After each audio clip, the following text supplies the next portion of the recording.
only on GB News, the People's Channel. In the GB Newsroom, we bring you the news as it happens. With our team of dedicated journalists across the UK. We're ready to keep you up to date with what's happening every half an hour, every single day. Bulletins here on GB News, The People's Channel, Britain's news channel. I'm Bev Turner. Thank you for joining us on GB News, The People's Channel, Britain's news channel.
Good morning. An unimaginable tragedy, but also a miracle against all odds.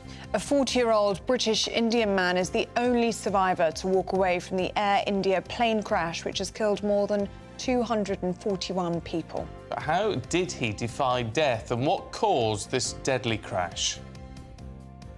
Israel attacks Iran's nuclear sites and kills the head of the Iranian army. Tel Aviv is braced for retaliatory strikes, which Tehran have said will be harsh and decisive.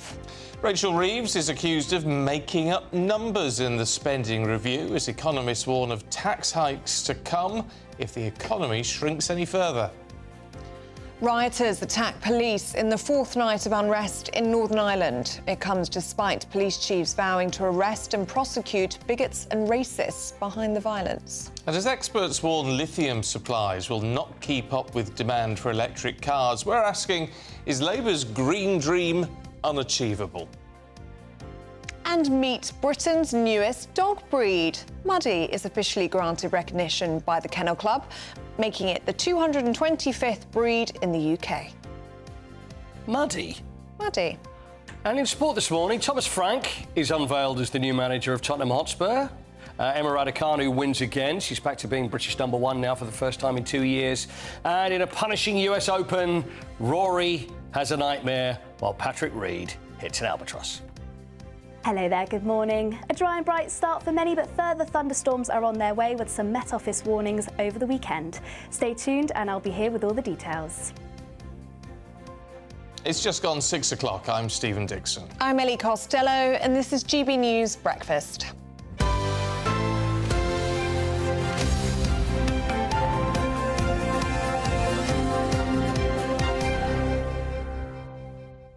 You know, we're at a time of having no money again in this country. We have no money at all. Yep. So with that in mind, the House of Lords decided to get a new front door, as you would. Oh, right. Would you believe it cost £10 million? What? £10 million. So it's meant to be this door, and it's all secure. It's all very high security. It's got a very nice lock on it for that. And you've got, you know, so it all swipes and opens with your passes and all that sort of thing. Yeah. Very, very high tech. It doesn't work. Oh. Really? This is in the Mail this morning. It doesn't work, so they now had to employ a member of staff to stand by it at all times and press a button. No. How can a door, any door, cost 10 million quid? I tell you how it can cost 10 million. Please tell me. Because they're not spending their own money, are they? They're spending hours. I see. So they say, would you like that one, or would you like that one? Actually, we'll have that one. That one. That looks really nice. How much is that? 10 million quid? 10 million. Does it come with a knocker? No. Probably not, no. You have to have the knocker afterwards. Doesn't even open. Doesn't even open. Doesn't close. It's not a door, though, is it? Doesn't do anything. It's a wall. One peer, Lord Forsyth, called the project a complete white elephant and disaster. Oh, my goodness. Yes. I mean, honestly... You'd think it would be gold-plated for £10 million. Should be. Yeah. Solid lead. Insane. Well, hopefully they can get a refund. If you spent that much money, hopefully you can have think another so? one installed for £10 million. Well, you'd hope so. You'd hope so, would you? By the way, I've got to ask you something, because I did mention that earlier when I mentioned the golf, if you don't mind me saying this. No, go. I said that Patrick Reed hit an albatross. Do you know what that means, though? It's a big bird, isn't it? Well, that's the thing. Because you know an albatross is a golfing term, right? So, you know, you get a birdie... No, I thought he'd actually hit an albatross. That's what I just want to clear up. He didn't actually hit an albatross. It was an albatross, as in 3 strokes under par. All right. So I just want to make that... there was no... Didn't know I that. don't understand, unless you're an expert in these things. Well, I will cover things for you. Yeah. Also, what I don't understand is this dog story. The brand new British The Muddy. dog. Oh, the Muddy. Right, except it's a Hungarian Muddy, or Moody, or something or other. Right. So it's a Hungarian breed. So why are we saying Britain's got a new dog breed? Because the Kennel Club have now recognised it as a pedigree dog breed. And apparently it takes generations to become a pedigree So it's dog been breed. around forever. It's been around for a long time, But now just- Britain has recognised it as a breed. So is it half of one thing and half... Why is it called a Muddy? Do we know that? Is it half of one thing and half of another? That's a great like question. Your cockapoos and all that sort of business. Oh, I don't know. It's closely related to a Poolie and a Poom... A Poolie? I don't even know what that Poolie is. and a Poomie. A Poolie and a Poomie? I wondered where you were going with that. It's a farm dog. And apparently they're very courageous and stubborn. Right. They're a loyal protector of property and family members. They're good with children. And they're really fluffy as well, if you've noticed. They've got really nice curly hair. They're quite cute I've never looking. heard of one before. They're in one of the papers. There's a picture of them, but I will dig it out for you. They're very cute looking. I just don't get this whole there's a brand new dog, but actually it's brand new. It's only been around for 350 years. And I don't get it. I don't understand. I don't. We do have a guest on this later on in the programme, so we'll be able to ask. Hang on, I might have it here. Yes, there you go. So Muddy has been around since the 18th century. It doesn't... You're right. It does not make sense. No. So it's only just... So the Kennel Club has only just decided... There's probably about 10,000 people watching right now who say, we've got one of these dogs. We've got Oh, Muddy. if you do, send in a picture, please. Yeah. A Hungarian Muddy. But it wasn't formally identified as a breed until 1936, and then the Kennel Club wants to look at loads of different generations. That was before they nearly actually 90 years ago. Yeah. Yeah. So it's only been of recent that they've actually Well, there you agreed go. to it. Now they've been thinking about it. Yeah. OK, fine. Crazy, isn't it? Anyway, talking of things that are utterly confusing, should we have a look at the politics? Let's. Where Rachel Reeves has been accused of making up the numbers in the spending review, with economists believing we're on the verge of another major tax rate. Yes, the director of the Institute for Fiscal Studies said the Chancellor's vow to remove wasteful Whitehall spending lacked credibility. Well, it comes as Britain's economy shrank in April by more than analysts believe it would. It went down by 0.3%. They had been expecting about 0.1%. Well, we're now joined in the studio by Deputy Political Editor at The Spectator, James Heal. Good to see you this morning, James. And Rachel Reeves has been accused of making up the numbers. Yes, so this is a review of the statement she made on Wednesday by Paul Johnson, one of her favourite economists, director of the IFS.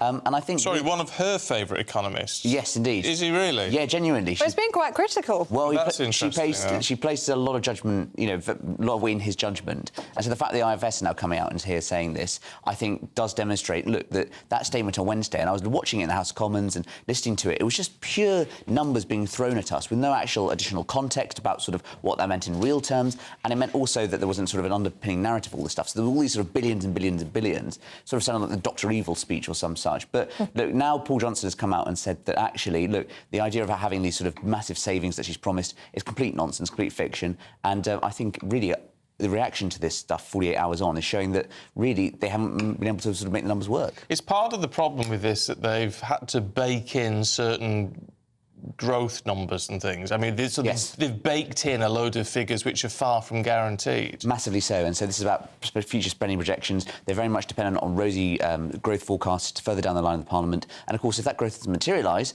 and we've just seen the April figures come out, so the March figures come out, it means that we're not going to get the money spent that she committed on Wednesday. Yeah, and one of the biggest gaping holes there in terms of baked-in figures is ending the use of asylum hotels. But, of course, we haven't stopped people coming over the channel. And we're looking at a record record year, 50,000 people crossing. So that's going to cost money to house them, isn't it? Oh, massively. I mean, the biggest year on record is 2022. The numbers have since then gone up and down, but we are expected to have a similar number to that. And I think it's clear that what's going to happen is all the money will keep going into those hotels. And yes, they've committed to ending them by the end of this Parliament, but that was also Labour's manifesto commitment. So there was this big flourish on Wednesday. I was asking this whole announcement, etc. You know, how much is that going to save from the Home Office budget? But overall, it's not really much different than we were in a week ago. Well, this is what I struggle with, James, on things like this. I mean, there's always to and fro when there's a political statement by any government of any colour. Right, but how can we have so? I mean, the statement last autumn was ripped apart within days, and now the spending review is getting ripped apart. How they can't be standing up there at the dispatch box and thinking, do they think this is all genuine? Do they believe what they're saying, or do they know that it's all going to be torn apart? It's what I don't understand. Do they think we're idiots, or are they the idiots? I think it's more a reflection of where the UK strategically is at. It's the most sort of generous interpretation. There is a very limited amount of fiscal headroom she has. 2.5 billion of the 9.9 billion she previously has been well wiped out. We're in a very uncertain global picture right now. So I think that this was the best snapshot at the time. This is a very sort of rose-tinted look at the figures. And I suspect that when it comes to October, that next budget, that next fiscal statement, we're going to see tax rises go up once again. Well, interesting you say that, because Paul Johnson of the IFS has said that tax rises are a gnat's whisker away. Yes, and I mean, look, it's telling that Rachel Reeves has now switched slightly in her language from being I will not come back for more taxes to now being I will come back for taxes, but not on the scale of October. Of course, October was last year, that budget, 35 billion in tax rises, the biggest tax-raising budget since 1993. I think we're also going to see taxes go up, but it's going to be around sort of less than 10 billion rather than sort of 35 billion, that scale again. I mean, the interesting thing with any tax rises, I mean, whether it affects us as taxpayers or whether it affects businesses, is it all damages growth, which is the key objective of this government. Is to, because I mean their entire fiscal plan pre-election was based on growing the economy.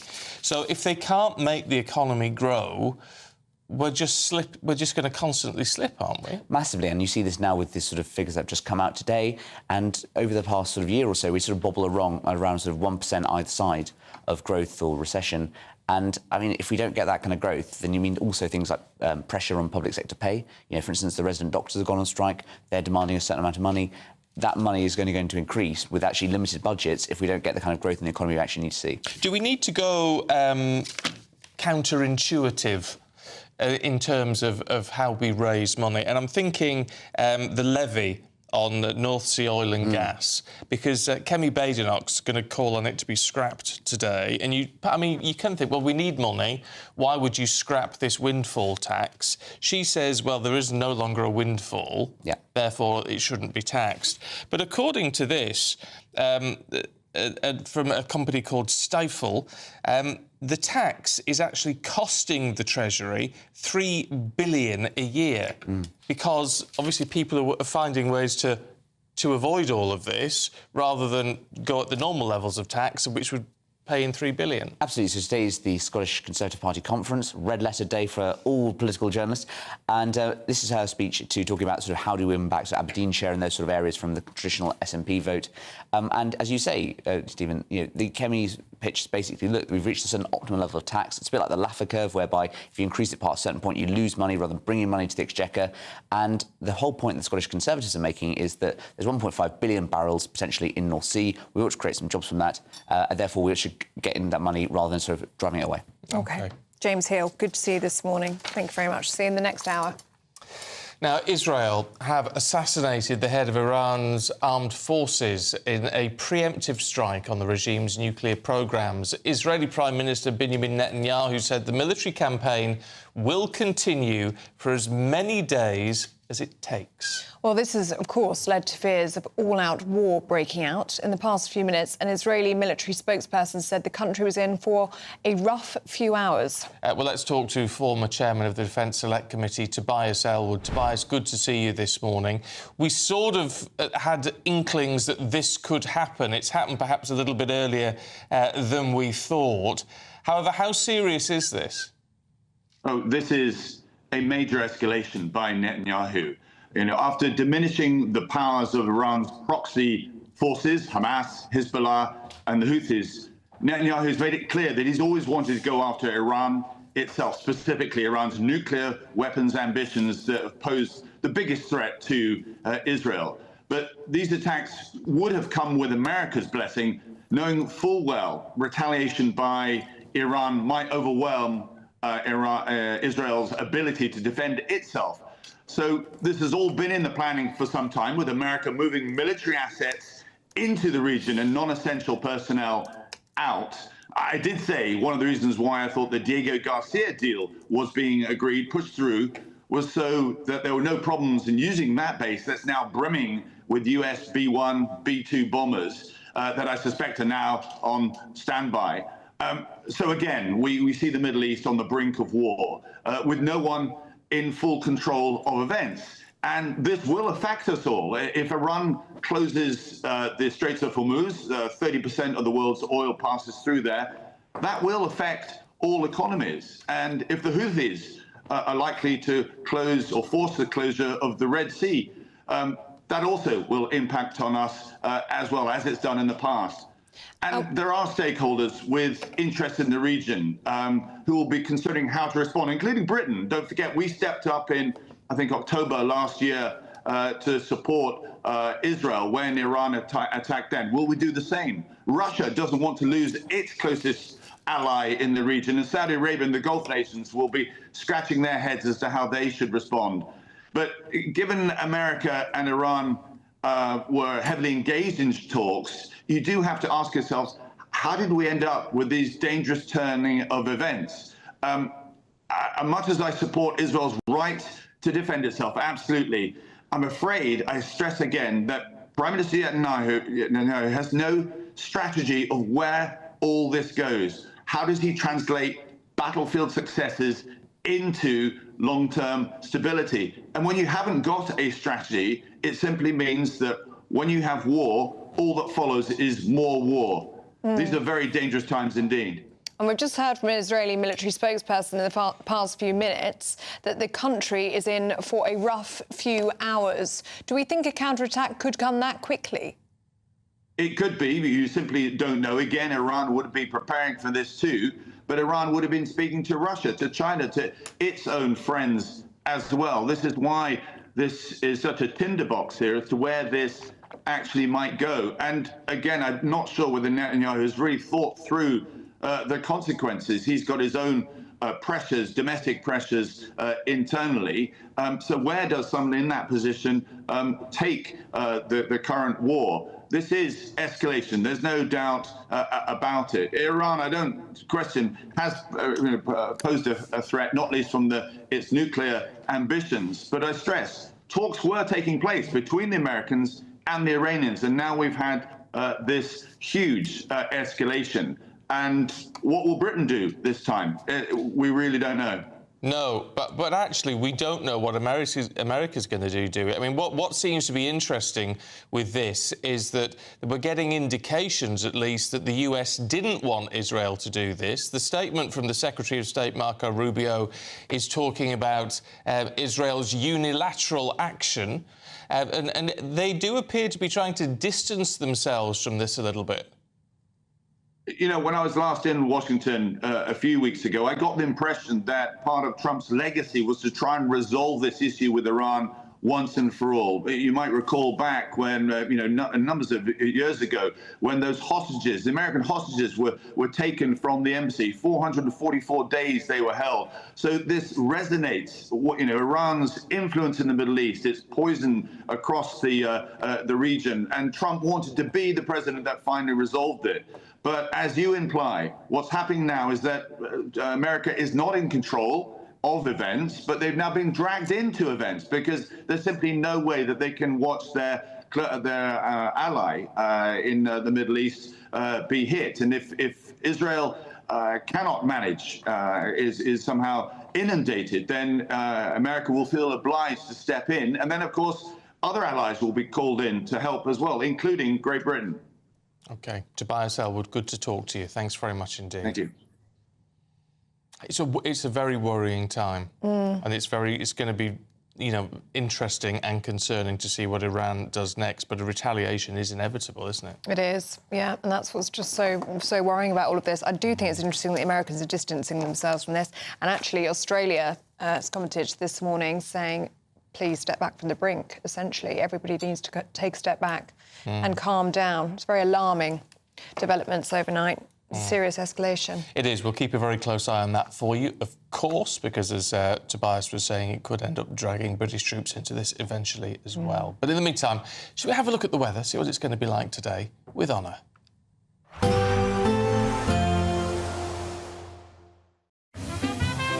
Heavy showers first thing will be followed by a warm, cosy day. Boxed boilers, sponsors of weather on GB News. Hello there, good morning. Welcome to your GB News weather update from the Met Office.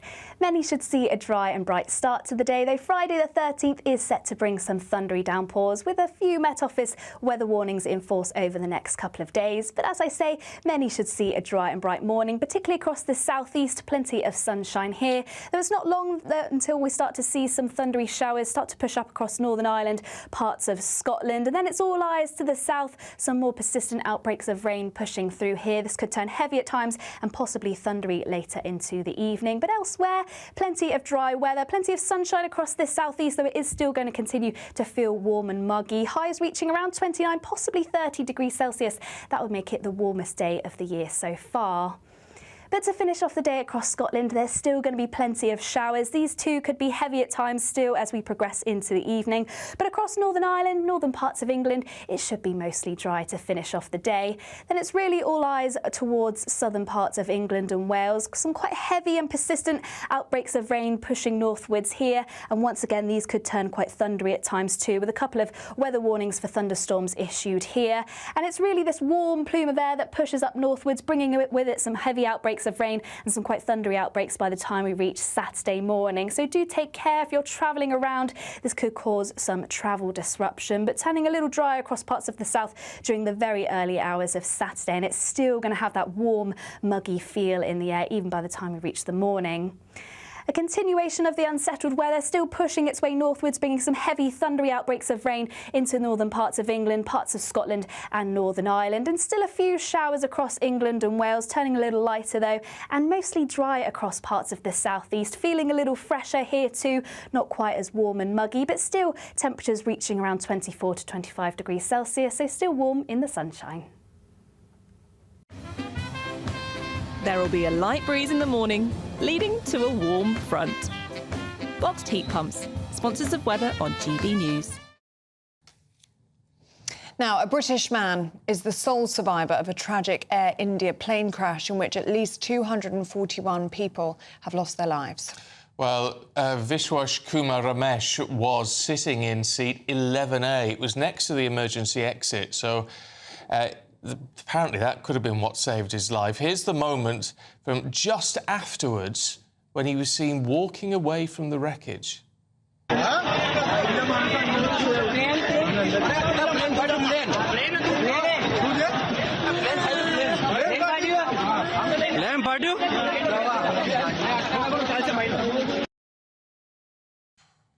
Wow, the flight bound for London Gatwick was only in the air for a matter of seconds before crashing into a hostel full of doctors and bursting into flames. 52 other British nationals were on board, all of whom have died. Well, let's cross over to India, where podcast host of Spotlight with Sweeta Ranjan joins us now. Good to see you, Sweeta, and sorry it's in such horrific circumstances. This is just the most shocking tragedy.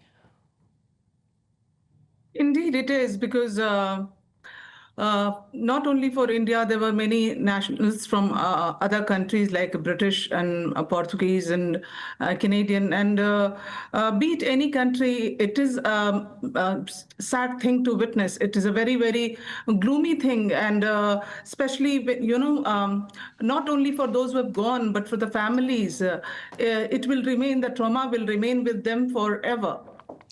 Losing a family. I was going to say, Sweeta, is there any information coming from Air India as to what may have caused this? Sorry, I didn't get your question. Is there any indication from Air India what may have caused this? Not yet. They have found one black box out of the two, and no other information has been floated, though the Prime Minister has visited the site and the DNA testing is being done before the names and everything is will be released to the family members. All helpline numbers are working and people are on their toes. But, the theories that have been floating, if we look at that, the slats and the flap setting during takeoff, this theory is making around.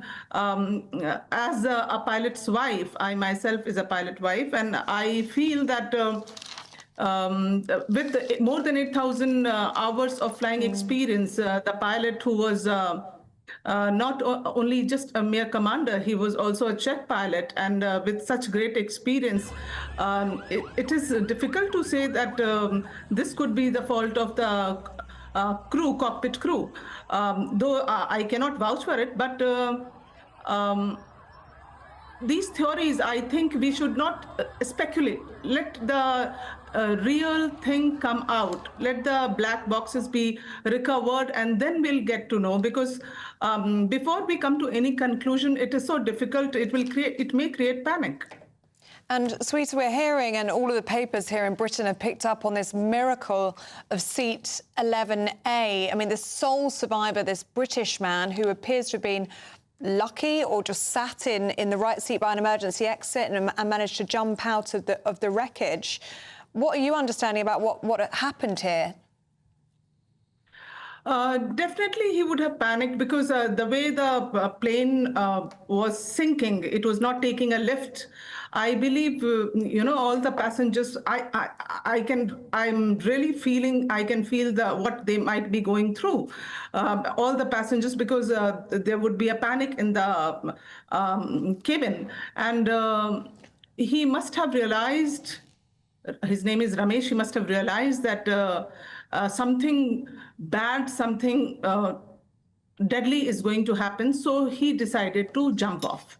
And his decision was very quick. Most of us, when we sit there as a passenger, we say we do not want an emergency seat because it is not that comfortable. It does not recline and all that. But and we do not pay attention to what is being briefed. But he must be very quick to understand and take a call. And it is a miracle. He's definitely a miracle man. He made his way. He is the lone sole survivor.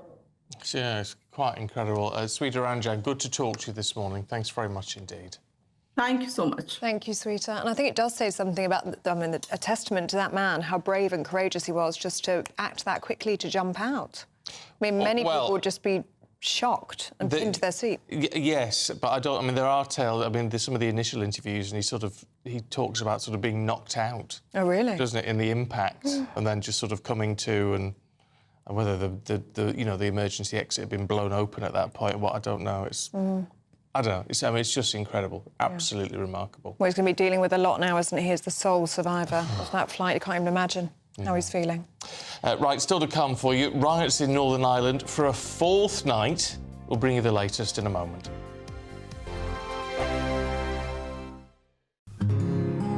This is our country, and we think it's amazing. From high tea to the high street, we love it all. Even the rain, we like that too. There's nowhere else we'd rather be. That's why we're here to be the fearless champion of Britain, its voices and its values.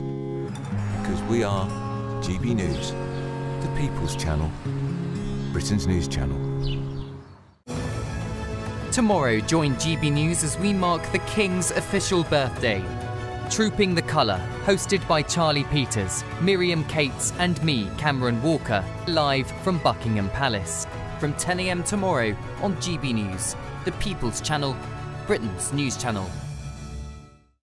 Hi, I'm Michelle Dewberry, and my show is your opportunity to cut through all the noise and dive in headfirst to some robust debates. Ideas clash. Situation, isn't it? Because the failure is... You're deliberately avoiding my point. Nothing's held back. And if you think this is the end of it, wait for more. And we do not shy away from the difficult stuff. Sometimes I want to shake people and say, if only you understood. So join me on Jubes & Co. weeknights at 6 p.m, only on GB News, Britain's news channel. Good Afternoon Britain isn't just about us. The wonderful thing about this programme is it's about everyone watching. It's an interactive programme. Well, there absolutely is something to see here, and we're going to be talking about it more. Whether it's breaking royal news, please bring us up to date, or indeed a particularly punchy speech in the House of Commons. Very, very curious. We bring it to you live, and then we bring you live reaction as well. That's Good Afternoon Britain, weekdays from midday. Only on GB News, the People's Channel, Britain's news channel. You want to know what's really going on in the corridors of power? Labour don't know what to do with you half the time, and that makes you quite lethal in the chamber. Get behind the headlines with Chopper's Political Podcast. Join me, Christopher Hope, as I sit down with the great and the good of British politics. We'll see where this ruling takes us. These are the stories shaping our nation. Chopper's Political Podcast, available now on all platforms. Listen in and stay ahead. It's Patrick Christie's Tonight, and here we do things differently. It's explaining the absolute madness of this, doesn't it? It's explosive. I mean, this is very good. It's lively. 850. Your government sat there, Sean, and it did nothing. It's controversial. And the Middle East has been in turmoil since before I was born. It's everything you need to kickstart your evening. Everyone's had their Weetabix tonight. I love to see it. That's Patrick Christie's Tonight, weeknights from 9 p.m. Only on GB News, the People's Channel, Britain's news channel. I'm Andrew Pearce. This is GB News, the People's Channel, Britain's news channel.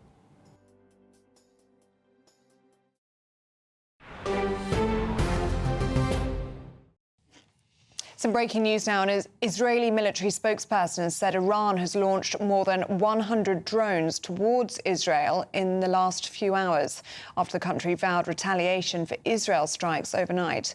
The spokesperson said 200 Israeli fighter jets took part in the strikes on more than 100 targets in Iran.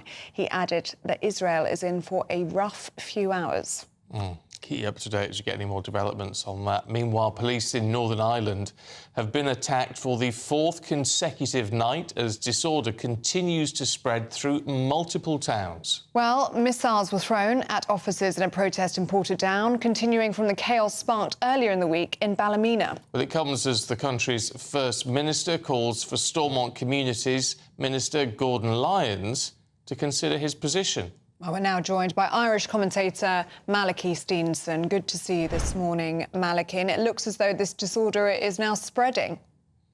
Well, people need firstly to remember what kicked this off. And it was the rape of a young child by two teenagers.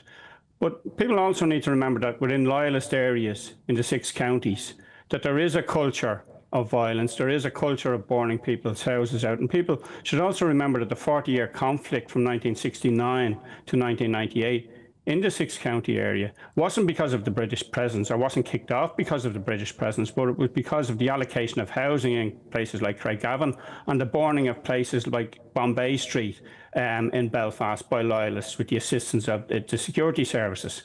But what is happening here is a reaction overall to the total change in the demographics of places like Ballymena, of places like Portadown, and of places up and down the whole island of Ireland, where we are seeing the importation from mainly now the UK, from England, groups of non-nationals who are coming in to both the north and the south seeking asylum. But there can be no justification for the type of violence that's going on now, or burning out people who have a political opposition to what's happening should do as we're doing in the 26 counties, despite the provocation from the left and from the political class. Get out on the streets in massive numbers. I mean, on the 26th of April in Dublin, we had over 50,000 people on the streets in a very peaceful protest, campaigning against government policy on a whole range of issues. And much of those issues, whether it's housing, health, education, are all exacerbated by the huge change in the population in the 26 counties. And on the Sunday week, on the 22nd of June, we're having a much bigger rally in Dublin, where we expect to see well in excess of 50,000 people on the streets. And that is making change, and the political class are beginning to sit up and, you know, realise that they can't continue to do this. But, you know, in all of the commentary around this, if you look at, for instance, In November 2023, there was a couple of hours of disorder in Dublin, which followed the stabbing of 3 young children coming out of a creche. But that part is lost continually in the narrative. It's always about the violence. In Ballymena, there's no mention of the children who have been raped over the past number of weeks. And those are termed riots. But yet, when we look at the media in Ireland particularly, and in the UK, to what's happening in Los Angeles, for instance, those are demonstrations, and there's a far higher level of violence over there compared to what's happening in Ireland. So we need to, we also need to look at what's happening on the streets of loyalist areas, where the loyalist paramilitaries are using this to regain control on the streets as well. OK, Malachy, we've got to leave it there, but appreciate your time. Lovely, thanks. Thank you, Malachy. Now it's time for our daily reflection. The GB News Daily Reflection. Hi, I'm Richard England, Vicar of Crofton Parish. Now, don't think about this too deeply, but what's your greatest fear? Do you have a phobia? I am not okay with snakes. I am just not okay with them. It's fine that they exist, I'm just happy never meeting one. A pet shop in Derbyshire, where we used to live, kept one of the snake habitat doors open with a plastic snake sticking out. I was not okay after visiting. One of the remarkable things about the Pentecost story is the transformation in the lives of Jesus' followers. Before, they were hidden away in fear of the authorities. Afterwards, they were out preaching on the streets. In a single day, Christianity went public because of what happened to Jesus' disciples. Our stories are rarely that dramatic, but the Bible says, "Do not be afraid," hundreds of times. It's one of the most common phrases in the whole book. The wonderful thing about the gift of the Holy Spirit is that He assures us that we are loved by God, and that puts all of our fears into perspective, even snakes.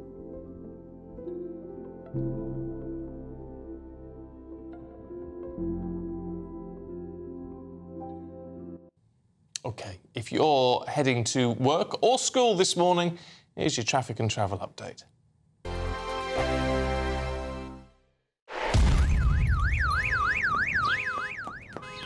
Crash Law 24 sponsors GB News Traffic and Travel Report. Good morning. This is the latest AI travel news from gbnews.com.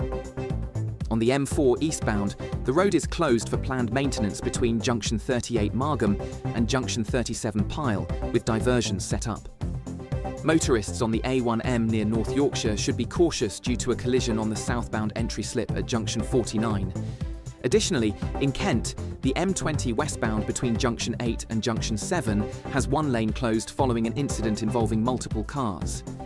Expect normal traffic between 8 and 8:15 this morning. And on the trains, anticipate cross-country disruptions between Sheffield and Chesterfield. Gatwick Express may be affected by weather. For more travel news, go to gbnews.com. Crash Law 24 sponsors GB News Traffic and Travel Report.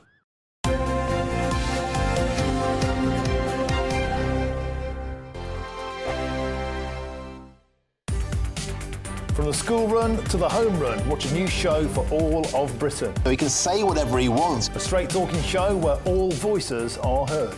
And, you know, when are we going to stop talking about smashing the gangs and actually do it? With the stories that matter from every part of our country. There's a bit of a crash landing there for your Chancellor. Bold, fearless and standing up for you. That's me, Martin Dordme, 3 p.m. till 6 p.m, weekdays, here only on GB News. The People's Channel, Britain's news channel. Welcome back to Britain's Newsroom with Andrew and Beth. Hello everyone, Patrick Christie is here. I'm Michelle Duke, Britain's news channel. News channel. Access the stories that matter to you. Take the GB News family with you on any device. And as long as you have an internet connection, tune in to GB News anywhere on the planet or beyond.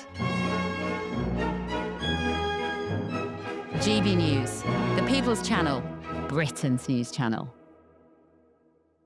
Exciting news. Every Friday, my Patrick Christie's Tonight Show is going to have a twist to it. We're welcoming some special guests. You. That's right, on Fridays I'm going to be doing my show in front of a live studio audience because this show is about you and what you have to say. It's going to be the same big debates, same big topics, same big opinions, But every Friday night at 9 p.m, you are invited to come on down to Patrick Christie's Tonight to be a part of the action. Only on GB News, the People's Channel, Britain's news channel. Hi, I'm Michelle Dewberry, and my show is your opportunity to cut through all the noise and dive in headfirst to some robust debates. Ideas clash. Situation, No, isn't it? Because the failure is... You're deliberately avoiding my point. Nothing's held back. And if you think this is the end of it, wait for more. And we do not shy away from the difficult stuff. Sometimes I want to shake people and say, if only you understood. So join me on Jubes & Co. weeknights at 6 p.m, only on GB News, Britain's news channel. Westminster, the ultimate clique. And you're fighting like rats in a sack. But here on the Camilla Tominey Show, we ask the questions the establishment media is too scared to ask. OK, let me ask you a straight question, because I know you're a straight-talking politician. Whether it's net zero, illegal immigration or law and order, nothing is off limits. You had the power then. Yeah, as and now you've lost it. That's the Camilla Tominey Show, a politics show that's fearless. But no, let me finish my question if you don't mind, because it is my show. Sundays at 9:30, only on GB News, the People's Channel, Britain's news channel. We're proud to be GB News, the People's Channel, and as you know, we always love to hear your views. Now, there's a new way of getting in touch with us at gbnews.com/yoursay. By commenting, you can be part of a live conversation and join our GB News community. You can even talk to me, Bev Turner, or any of the members of the GB News family.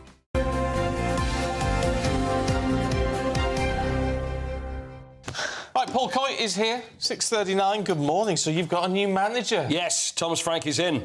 Finally. You know what? Big Tom. I think... Big Tom. I think that it's... they announced it last night, and it was about 8 o'clock last night. I wonder whether they thought, tomorrow is Friday the 13th. Maybe this is a bad time to announce a manager. Because usually you get the announcement, your manager will come out, hold up the shirt, hold up the scarf. But finally it was announced, because the thing is, there was a wait. It was the worst kept secret, really, in football. It looked like it was always going to be Thomas Frank. You've known for weeks. We've talked about it for a while, haven't we? Although nothing officially has come out. So really, he's had to get his backroom staff. See, there's an interesting picture there. The former manager, their Ange, with the new one, Thomas. Thomas the Frank Engine, as they seem to be calling him at the moment, you see. So, 3-year deal. He's agreed compensation with Brentford, or Brentford have agreed compensation with Spurs, which looks to be around £9 to £10 million that they get out of that, which sounds like a lot of money, but as I mentioned earlier in the week, players are nowhere near that. So it's nothing in football terms. And managers are worth so much. I thought it was really classy, Brentford's statement, actually, towards Thomas Frank. I mean, he's obviously a really nice guy and really respected as well. Yeah, I've honestly, and in football, I hear all these rumours and bits and pieces about different players and managers. I've not heard a bad word spoken about Thomas Frank, not only as a coach, as a manager, but also as a person. So everybody loves him.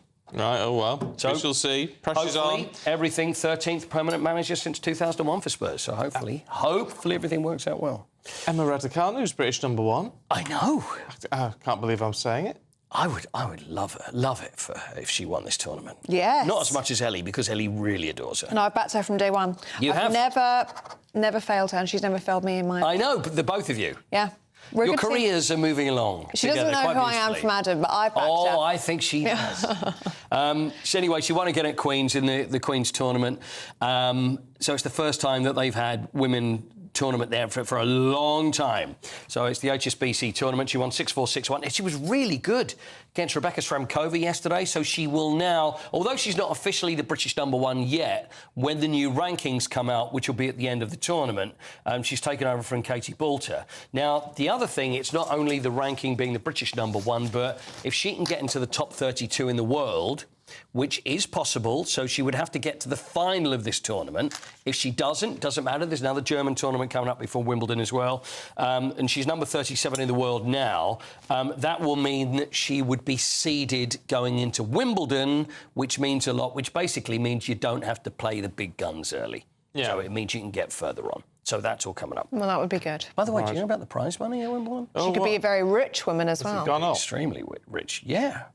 How much do you reckon? So if you want, obviously these days the men and the women will earn the same amount to win the tournament. Yeah. How much to win the tournament? 2 million.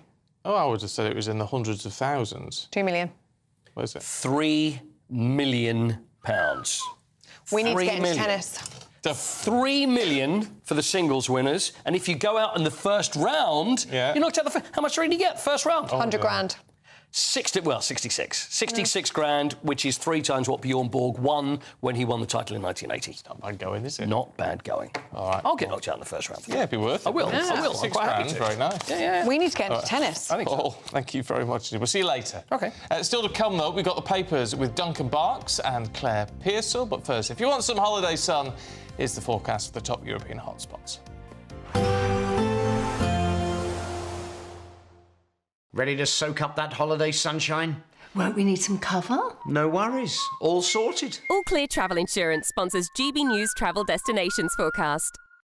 Temperatures are on the rise this week, particularly across parts of Spain and Portugal. It's likely we'll see heatwave conditions over the coming days. And with the hot temperatures comes plenty of sunshine, particularly across Spain, Portugal, though we can't rule out a few showers across southern parts of France, northern parts of Italy on Saturday. But otherwise, it's plenty of hot sunshine, particularly across Italy, where we'll start to see temperatures move into the mid-30s. And that sunshine is set to continue into next week, along with the hot weather. All Clear Travel Insurance sponsors GB News Travel Destinations Forecast. In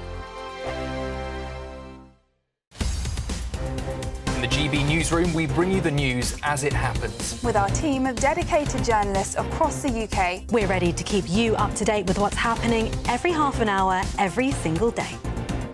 Bulletins here on GB News, the People's Channel, Britain's news channel. Good afternoon, Britain.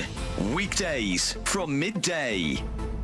Yeah, so I got the news on 4th of April, right in between GB Team Selection Series, which hurt even more because I was leading in the points. But all of a sudden, I get a phone call being told you're banned from attending any part of UK premises, banned from speaking with your teammates or staff, which was the most brutal part of it, and suspended, or whatever word you want to use. I think, though, Kurt, that, posting subscription-only saucy content online might get you in a little bit of trouble, or did it not cross your mind?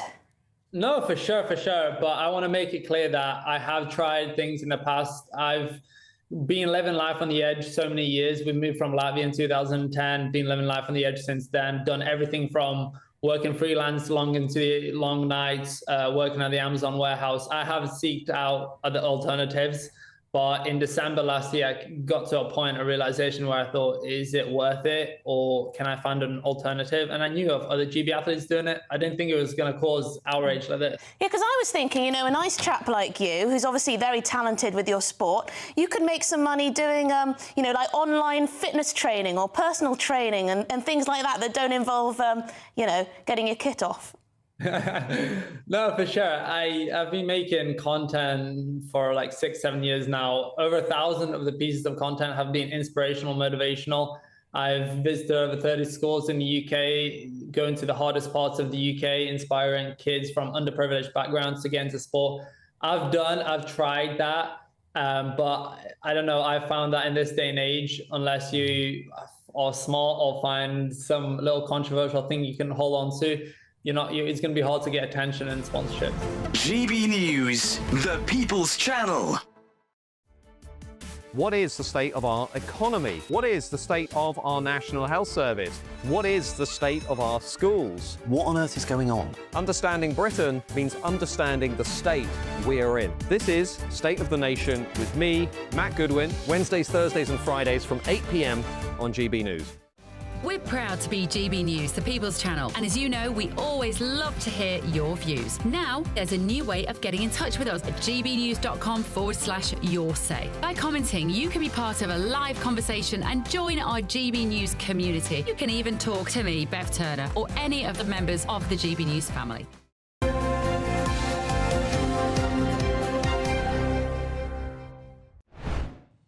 6:47. Let's just update you on the breaking news. That attack that Israel launched on Iran, and there has been some retaliatory response. Keir Starmer, the Prime Minister, said the government has urged all parties to step back and reduce tensions urgently. I mean, that's not going to happen, frankly, is it, at the moment? Should we talk to Middle East analyst Dan Pfefferman, who's in Israel? Morning to you, Dan. I mean, what can you tell us about what we're seeing in terms of retaliation from Iran? Sure. Thanks for having me on. I'm actually not in Israel because my flight was turned back mid-air as it was about to land, and I've been relocated to somewhere in Europe until the Israeli skies open up again. What we know so far, and as expected, is that the Iranian regime, of course, has promised massive amounts of retaliation. As we speak, some 100 UAVs, some 100 Iranian drones are in the air en route to Israel. In all likelihood, the Israeli Air Force, and I can imagine with other various U.S. allies, will intercept those long before they ever reach Israeli skies, so over the airspace of Iraq or of Jordan. What we can also expect is to probably see attempts at terrorist attacks at either Israel or even Jewish communities or related sites and embassies and synagogues around the world. And that is something, of course, that we're going to have to be much more careful of over the coming days and weeks and possibly even longer. Yeah, absolutely. And Dan, just bring us up to speed on what we've seen overnight with the Israeli strikes on Iran. And we understand they actually killed the chief of Iran's Islamic Revolutionary Guards. That is correct. So we're still piecing all the puzzle together from the various news reports and kind of open source intel pieces. And I was trying to do this actually from the airplane as we were still in midair.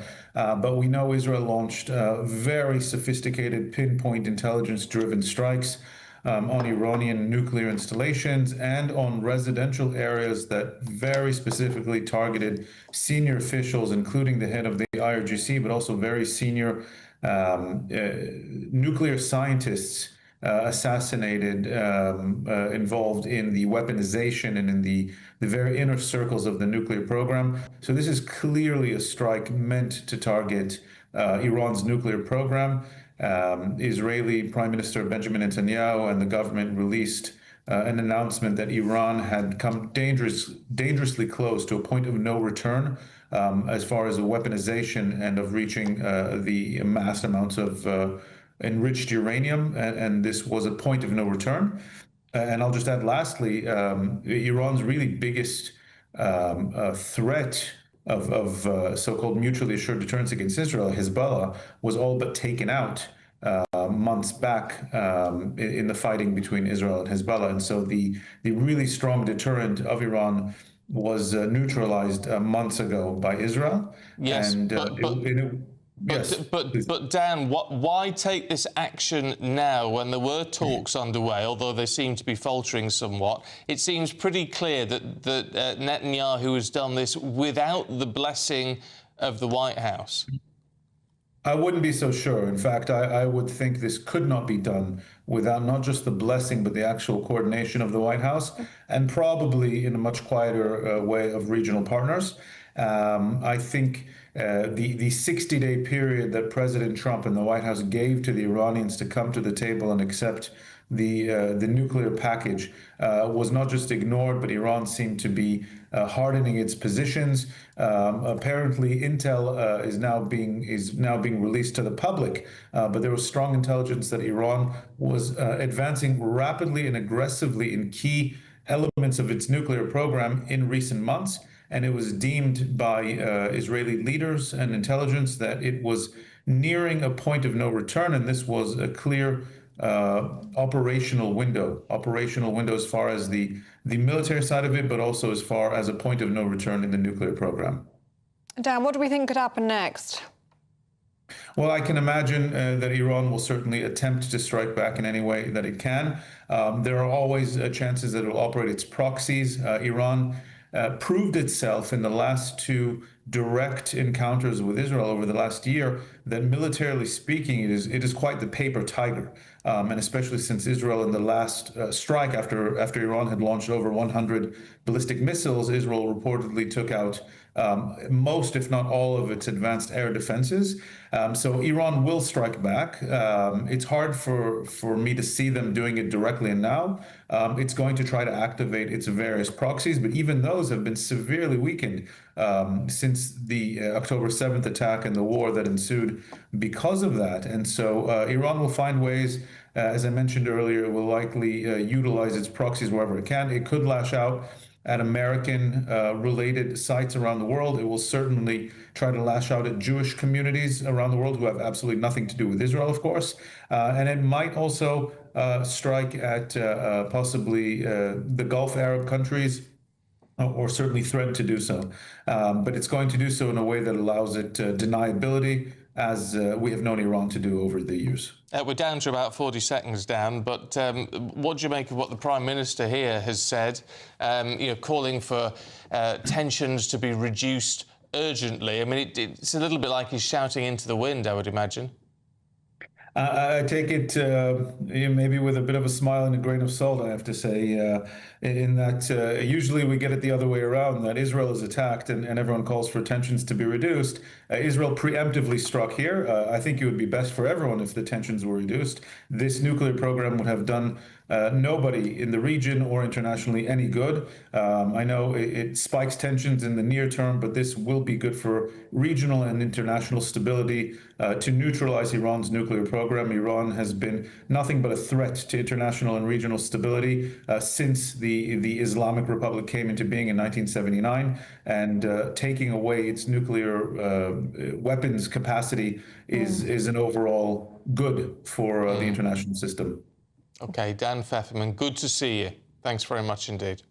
Just a reminder of that breaking news that Iran has launched around 100 drones towards Israel. We'll have more on that in the next few minutes after the weather.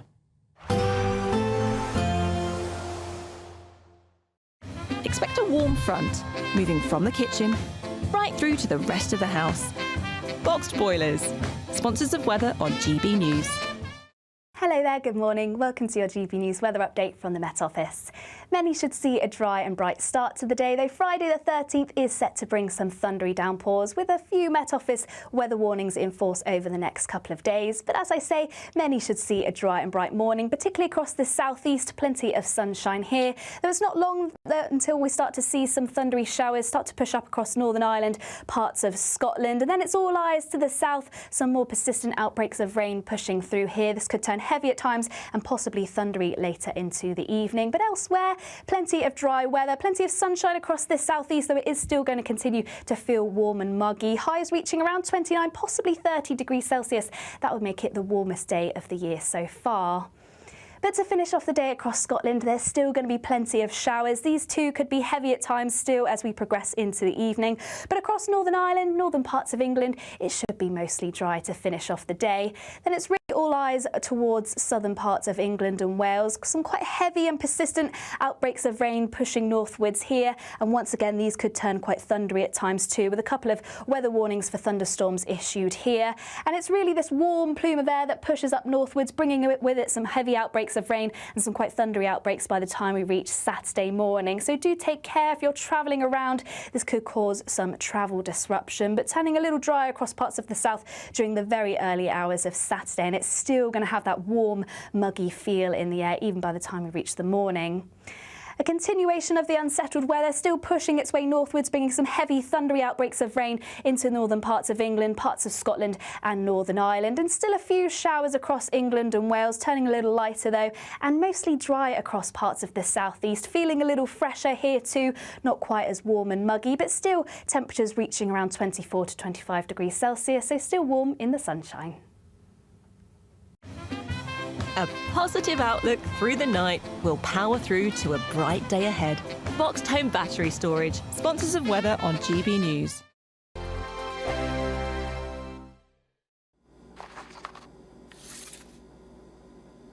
Crash Law 24 sponsors GB News Traffic and Travel Report. Good morning. This is the latest AI travel news from gbnews.com. The M8 eastbound exit slip at junction 18 to the A804 is closed for maintenance. Follow the signed diversion and anticipate longer journey times. The M4 eastbound between junction 38 Margam and 37 Pyle is also closed for maintenance with diversions. The M62 westbound at junction 9 in Warrington has all lanes closed for road management, easing by 10 this morning. Meanwhile, the M4 westbound from junction 8 to 10 in Bracknell Forest has one lane closed due to a broken down vehicle. And on the trains, expect delays between Sheffield and Chesterfield. For more travel news, go to gbnews.com. Crash Law 24 sponsors GB News Traffic and Travel Report. We're kick-starting summer with your chance to win our biggest cash prize to date, as there's an incredible £54,321 in tax-free cash to be won. What would you spend it on? A brand new car, the holiday of a lifetime, or just sit back, relax and remove some of those day-to-day financial stresses? For a chance to win £54,321 cash, text cash to 63225. One entry costs £2.50 plus one standard network rate message, or text bonus to 63225. 5 entries cost £5 plus one standard network rate message. Go to gbnews.com/win. Entries start at £2.50. Call 0903 686 3232. Calls cost £2.50 plus your network access charge. Or post your name and number to GB14 PO Box 8690 Derby DE1 9TT. UK only. Entrance must be 18 or over. Lines close at 4 p.m. on the 1st of August. Please check the closing time if listening or watching on demand. No matter the state it's in, this is our nation. Join me, Jacob Rees-Mogg, for a genuine, honest discussion on where we have been, where we are going, and where we are with the people who set the direction. That's State of the Nation every Monday and Tuesday at 8 o'clock. Only on GB News, the People's Channel. You want to know what's really going on in the corridors of power? Labour don't know what to do with you half the time, and that makes you quite lethal in the chamber. Get behind the headlines with Chopper's Political Podcast. Join me, Christopher Hope, as I sit down with the great and the good of British politics. We'll see where this ruling takes us. These are the stories shaping our nation. Chopper's Political Podcast, available now on all platforms. Listen in and stay ahead. I'm Nana Acquia. This is GB News, Britain's news channel.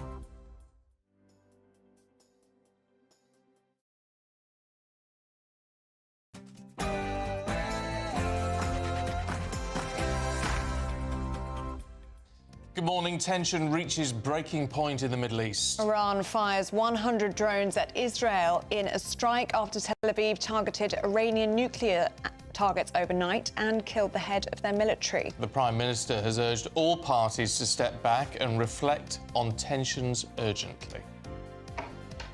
Unimaginable tragedy and a miracle against all odds. A 40-year-old British Indian man is the sole survivor to walk away from the Air India plane crash, which killed 241 people.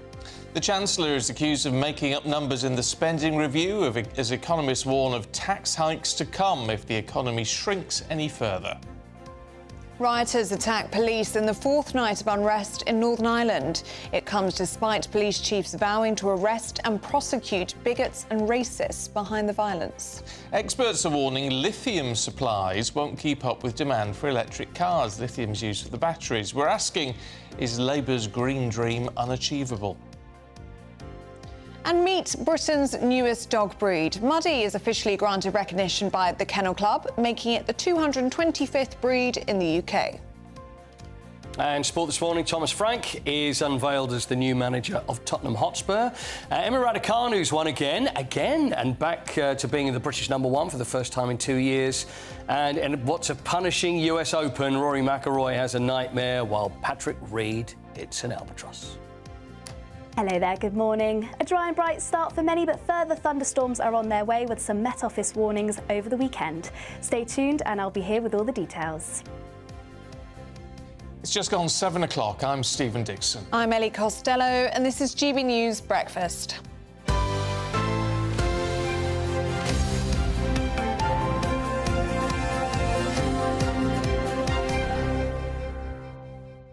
Well, we're starting with breaking news this morning. An Israeli military spokesperson has said Iran has launched more than 100 drones towards Israel in the last couple of hours. That's after the country vowed retaliation for Israel's strikes overnight. He added the country was in for a rough few hours. Whilst Keir Starmer said the government has urged all parties to step back and reduce tensions urgently. Let's talk to our Home and Security editor, Mark White. Bring us up to date, Mark.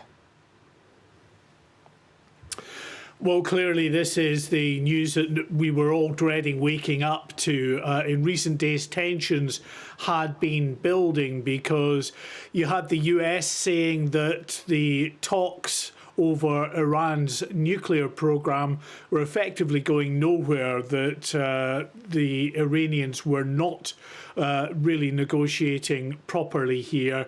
And then the independent Atomic Energy Agency, of course, who were monitoring that nuclear program, said that Iran had been obfuscating. That cleared the way, it seemed, for Israeli airstrikes, and that's what we've seen, these dramatic images that took place overnight. Now we're waiting for the detailed breakdown of what has actually been targeted by the Iranians, but at first glance it seems to have been an attack that's certainly gone after senior figures in the Iranian military. Hossein Salami, who is or was the head of the Revolutionary Islamic Guard Corps, the main fighting force within Iran, a very powerful body, has apparently been killed in these strikes. We are told that nuclear scientists were also potentially targeted here. The Iranians, of course, have said that many civilians have been killed in these strikes. It's clear, looking at the images there, it does look as though apartment blocks and the like may have been targeted, but if they were going after nuclear scientists, then perhaps they went after them at their home address. It's always going to be difficult, I think, for the Israelis to strike at the nuclear facilities, because I think two of the three main nuclear facilities are buried deep underground, and that would require the US with their bunker-busting bombs really to assist Israel to deeply penetrate those bunkers. So we, as I say, we await to get a proper assessment of what has been struck here. However, in retaliation immediately for this, we have the launch of 100 drones towards Israel. Now, to my mind, at least for the time being, that looks like a fairly limited response from Iran. You'll remember that last year, right at the height of everything that was taking place in terms of the war in southern Lebanon and what was raging in Gaza, Israel had gone after these proxies, these terrorist groups that are aligned to Iran, Hezbollah being one in southern Lebanon and elsewhere throughout the region. And there was this audacious attack involving targeting the walkie-talkies and other communications devices that the Iranian Revolutionary Guard members and other agents had, that had a very significant death toll and injured many, many others. Then there was a retaliation that involved ballistic missiles as well as hundreds of drones. So at the moment, the response from Iran looks limited, but nonetheless, these drones heading towards Israel. OK, thank you, Mark White. Well, we're now joined by Defence Editor at the Evening Standard, Robert Fox. Good to see you this morning, Robert Fox. We've just been hearing there from Mark these 100 drones launched from Iran towards Israel. They're obviously working to intercept those as we speak. What happens next? It's going to go on, I'm afraid, Ellie. This is what Benjamin Netanyahu's government has said, that this is going to take a matter of days, because it is exactly as Mark White was saying, that they're trying to get a lot of the sites There are 2 or 3, 2 buried. And there's also a site where they're using new centrifuges to work up weapons-grade uranium. And there was a fear that by autumn, say September, Iran was going to have 15 usable either nuclear warheads on missiles or bombs, and might actually use them. They've been very threatening, again, as Mark was saying, and the talks with Steve Witkoff, the Trump's special envoy in the Middle East, due to go into the 6th round in Oman on Monday, were quite clearly getting nowhere. So far as we can tell, US forces have not been involved, and in fact the White House has said directly they've not been involved. But the big clue that something big was up is the disposition of US forces and indeed UK and French forces, and there may even be something coming up from Germany, because Chancellor Scholz yesterday was very vehement about Iran attempting to acquire a usable nuclear arsenal, and they must be stopped, he said. But is there a sense of this, because Marco Rubio, Secretary of State, was very keen to point out that this was unilateral action, is there a sense America's been dragged into this when perhaps they didn't want to be? They wanted a bit more of a pause before any action was taken? Well, what Witkoff, Rubio and Trump really wanted to show was that they could negotiate their way through this. I think they were pretty realistic, all three of them, that it was getting nowhere. And it's the art of the deal. Trump doesn't like wars, as we know, but felt really that this was going to happen. Netanyahu could not have operated without the say-so of the US. And as this goes on, and they've said from Tel Aviv military headquarters and from Jerusalem, we are hearing that they expect at least this first phase to go on for several days. They're going to look for ammunition resupply, fuel even, spare parts for aircraft that might have been involved in the attack from the US. So they are going to be involved. And the other thing that everybody is waiting for is for retaliation. The US yesterday ominously gave an order for embassies right across North Africa, for example, to be prepared to go to bunkers to take shelters because they feared retaliation was coming. The impact, Robert, on the rest of us, what sort of global repercussions will this have? Because even this morning we're hearing from South Korea saying that this conflict, if it escalates, will have a considerable impact on oil and liquid natural gas, of course, which puts us back to where we were a couple of years ago at the start of the Ukraine situation. Absolutely. Oil has already, Brent crude has gone to $78 a barrel. And in the short term, there is one country, one oil producer this favors almost more than any other, and that's Russia, because they can sell their oil. They've been selling it, as we know, to China and to India principally, as well as to others with the ghost ships. And it means that much needed money will come into the Kremlin's coffers. What I think is worrying about this is what is the end state? What is the aim that Israel with the US really want to achieve?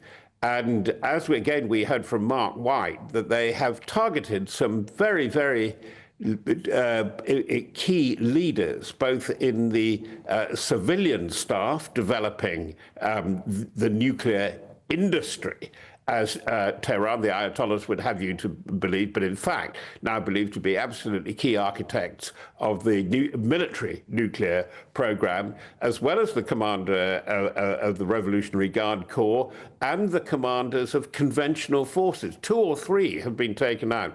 So Mossad is very, very active inside Iran, and we believe their operation, covert operation, is continuing. And it's not just Mossad; it is the very, very sophisticated electronic, cyber, but signals surveillance done by one of the biggest military units in the whole of the Israeli Defense Force, the so-called military unit 8200, which, by the way, the British have been trying to copy in a very, very short order with the new cyber force and cyber command announced in the Strategic Defense Review. And if I can continue just with that, if this goes on, it throws a lot of the assumptions that we just heard in last week's Strategic Defense Review and a lot of the plans for the reform of NATO due in the big summit at the end of this month, throws it all up in the air.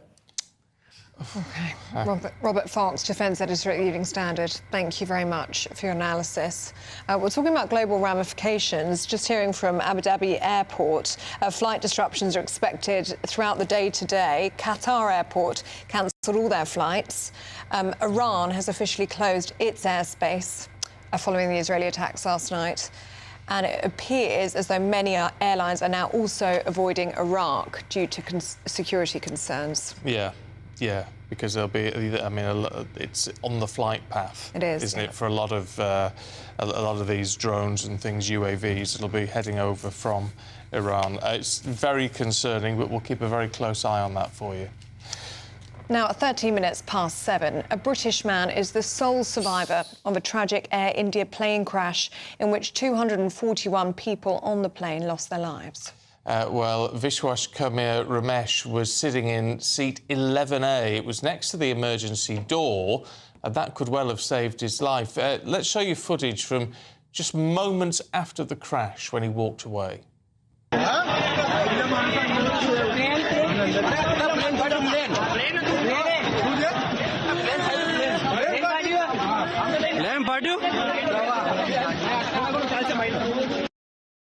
Well, the flight was bound for London Gatwick and was only in the air for a matter of seconds before crashing into a hostel full of doctors and bursting into flames. 52 other British nationals were on the flight, all of whom died. Well, let's speak now to former Incident Director for Aviation Emergency Responses, Mark Williams, who joins us now. Good to see you this morning, Mark. I mean, this is just the most shocking tragedy, isn't it? Do we have any idea, or are we any closer to understanding exactly what brought this plane down? No, I mean, first of all, I just want to offer my thoughts for the families, friends, those on board and all those involved. Again, it's just tragic to hear another story like this. I've just seen lots of speculation, and I'm just going to be quite blunt. We have no idea. You know, we don't know if it's human, mechanical, structural. There's so many factors to consider in. So I wouldn't even want to hazard a guess as to what's brought this aircraft down. And yet, in the midst of this tragedy, and the footage is absolutely shocking when you see it go down and the huge explosion which followed, we have a survivor. I mean, it seems beyond belief. Yeah, I mean, I don't like to use the term miracle, but it's just unbelievable. And the fact that, you know, you can see him walking himself to the ambulance, and I think he's still got his phone or passport in his hand, is shocking. I mean, I dealt with an aircraft accident in Pakistan a few years ago, which was very similar, landed in a built-up residential area, and there was one survivor from that as well. And I just said, I'm never going to see that again. That's just unbelievable. And here we are. You know, the gentleman in seat 11A has just walked off what's, you know, a devastating crash that's killed everybody else on board. Mark, we've got lots of people getting in touch this morning talking about, well, the number of air disasters in the past few months. Is flying becoming more dangerous? No, I mean, it's still, you know, and it still seems weird to say this sentence when we've got something like this taking place. It's still one, you know, the safest form of transport.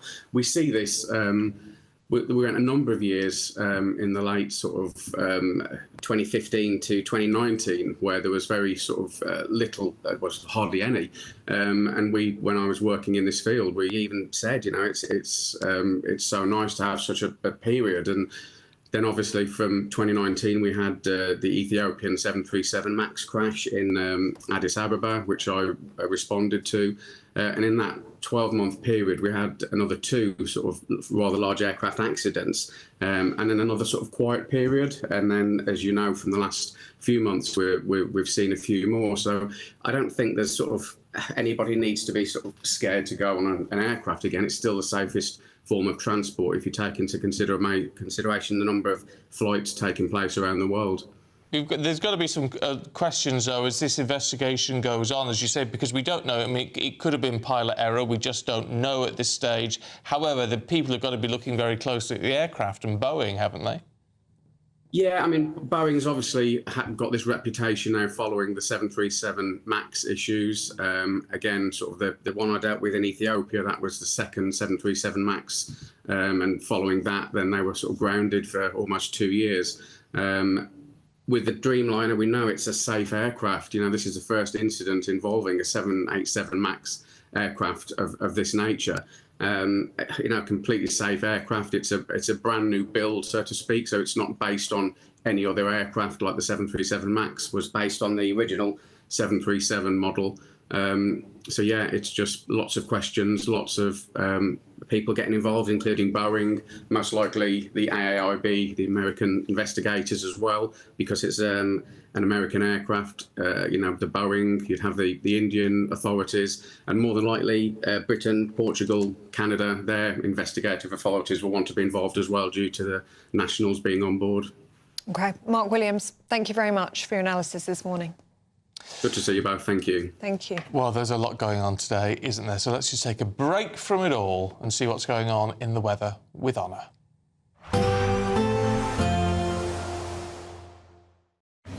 Even though we'll see a cloudy start, it'll be a bright outlook for the rest of the day. Boxed Solar, sponsors of weather on GB News. Hello there, good morning. Welcome to your GB News weather update from the Met Office. Many should see a dry and bright start to the day, though Friday the 13th is set to bring some thundery downpours with a few Met Office weather warnings in force over the next couple of days. But as I say, many should see a dry and bright morning, particularly across the southeast. Plenty of sunshine here. Though it's not long until we start to see some thundery showers start to push up across Northern Ireland, parts of Scotland, and then it's all eyes to the south. Some more persistent outbreaks of rain pushing through here. This could turn heavy at times and possibly thundery later into the evening. But elsewhere, plenty of dry weather, plenty of sunshine across the southeast, though it is still going to continue to feel warm and muggy. Highs reaching around 29, possibly 30 degrees Celsius. That would make it the warmest day of the year so far. But to finish off the day across Scotland, there's still going to be plenty of showers. These too could be heavy at times still as we progress into the evening. But across Northern Ireland, northern parts of England, it should be mostly dry to finish off the day. Then it's really all eyes towards southern parts of England and Wales. Some quite heavy and persistent outbreaks of rain pushing northwards here. And once again, these could turn quite thundery at times too, with a couple of weather warnings for thunderstorms issued here. And it's really this warm plume of air that pushes up northwards, bringing with it some heavy outbreaks of rain and some quite thundery outbreaks by the time we reach Saturday morning. So do take care if you're travelling around. This could cause some travel disruption, but turning a little dry across parts of the south during the very early hours of Saturday, and it's still going to have that warm, muggy feel in the air even by the time we reach the morning. A continuation of the unsettled weather still pushing its way northwards, bringing some heavy thundery outbreaks of rain into northern parts of England, parts of Scotland and Northern Ireland, and still a few showers across England and Wales, turning a little lighter though, and mostly dry across parts of the southeast, feeling a little fresher here too, not quite as warm and muggy, but still temperatures reaching around 24 to 25 degrees Celsius, so still warm in the sunshine. Expect a warm front, moving from the kitchen right through to the rest of the house. Boxed Boilers, sponsors of weather on GB News. Now we're counting down to your best summer so far with £53,321 in tax-free cash to be won. 54,000. Did I say 53? Yeah. 54,000. Took a grand off you. I took a grand off you. I'm so sorry. But feel free to give me a grand if you do win this. No. I'm not sure if you're allowed to do that. No, I don't think you are allowed to. I don't think you're allowed to say that. You're fired. Well, I am. Anyway, it's the biggest cash giveaway that we've ever given away. Here's how you enter. We're kick-starting summer in 5, 4, 3, 2, 1 with your chance to win our biggest cash prize to date, as there's an incredible £54,321 in tax-free cash to be won. What would you spend it on? A brand new car, the holiday of a lifetime, or just the chance to sit back, relax and remove some of those day-to-day financial stresses? £54,321 in tax-free cash has to be won. For a chance to win £54,321 cash, text cash to 63225. One entry costs £2.50 plus one standard network rate message. Or text bonus to 63225. 5 entries cost £5 plus one standard network rate message. Go to gbnews.com/win. Entries start at £2.50. Call 0903 686 3232. Calls cost £2.50 plus your network access charge. Or post your name and number to GB14 PO Box 8690 Derby DE1 9TT. UK only. Entrance must be 18 or over. Lines close at 4 p.m. on the 1st of August. Please check the closing time if listening or watching on demand. Good luck. Yes, best of luck to you on that one. Still to come, do stay with us. Iran has launched 100 drones in an attack on Israel. We'll bring you the latest on that next. Hi, I'm Michelle Dewberry, and my show is your opportunity to cut through all the noise and dive in headfirst to some robust debates. Ideas clash. Situation, Because the failure is you're deliberately avoiding my point. Nothing's held back, And if you think this is the end of it, wait for more. and we do not shy away from the difficult stuff. Sometimes I want to shake people and say, if only you understood. So join me on Jubes & Co. weeknights at 6 p.m. only on GB News, Britain's news channel. From the school run to the home run, watch a new show for all of Britain. He can say whatever he wants. A straight-talking show where all voices are heard. And, you know, when are we going to stop talking about smashing the gangs and actually do it? With the stories that matter from every part of our country. There's a bit of a crash landing there for your Chancellor. Bold, fearless and standing up for you. That's me, Martin Daubney, 3 p.m. till 6 p.m, weekdays, here only on GB News. The People's Channel, Britain's news channel. Westminster's full of talk, but out here, it's the real world. Am I allowed to talk now? No, that's it. This is where it matters, real people and real lives. That's what politics is all about. In fact, has Trump made a good start? No. Straight answers, no spin, and just a couple of pints. How many fingers have I got up? About 10. So join me for Lee Anderson's Real World every Friday at 7 p.m, only on GB News. The People's Channel, Britain's news channel. It's Patrick Christie's Tonight, and here we do things differently. It's explaining the absolute madness of this, doesn't it? It's explosive. I mean, this is very good. It's lively. 850. Your government sat there, Sean, and it did nothing. It's controversial. And the Middle East has been in turmoil since before I was born. It's everything you need to kickstart your evening. Everyone's had their Weetabix tonight. I love to see it. That's Patrick Christie's Tonight, weeknights from 9 p.m. Only on GB News, the People's Channel, Britain's news channel. We're proud to be GB News, the People's Channel, and as you know, we always love to hear your views. Now, there's a new way of getting in touch with us at gbnews.com/yoursay. By commenting, you can be part of a live conversation and join our GB News community. You can even talk to me, Bev Turner, or any of the members of the GB News family. No matter the state it's in, this is our nation. Join me, Jacob Rees-Mogg, for a genuine, honest discussion on where we have been, where we are going, and where we are with the people who set the direction. That's State of the Nation every Monday and Tuesday at 8 o'clock, only on GB News, the People's Channel. Tomorrow, join GB News as we mark the King's official birthday. Trooping the Colour, hosted by Charlie Peters, Miriam Cates and me, Cameron Walker, live from Buckingham Palace. From 10 a.m. tomorrow on GB News, the People's Channel, Britain's news channel.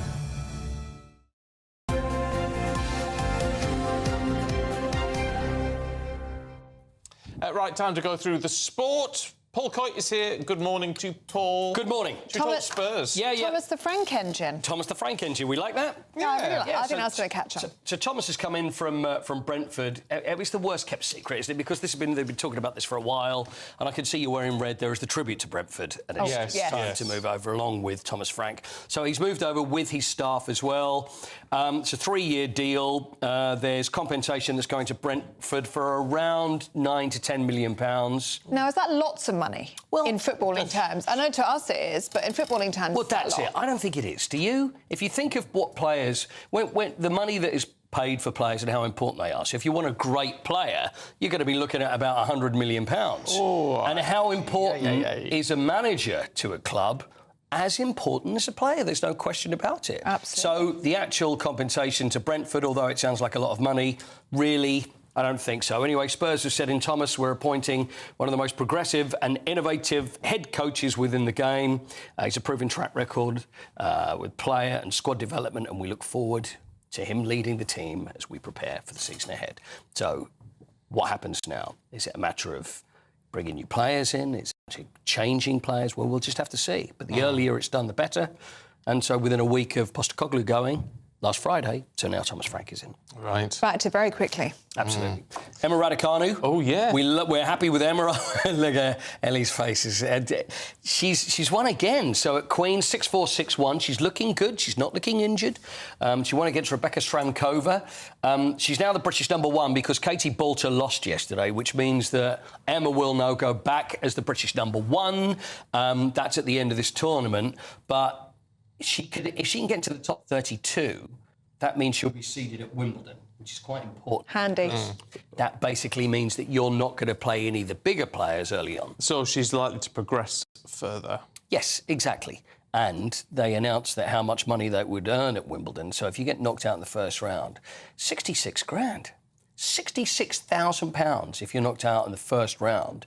Now, for those that are thinking, well, you know, I'll have a go at that. I'll get knocked out for 66,000. To actually get to play at Wimbledon ain't that easy. But if you win the tournament, so the men's and the women's singles, exactly the same money, £3 million. Wow. But it's not for the money. Oh, no. It's all about the title. That's what you're doing it for. Yeah. Anything else? I've got a little golf for you. Oh, yes, please. The US Open is going on at Oakmont, which is the hardest course that anybody ever seems to play. So, I mean, the rough is extremely deep. The greens are extremely fast.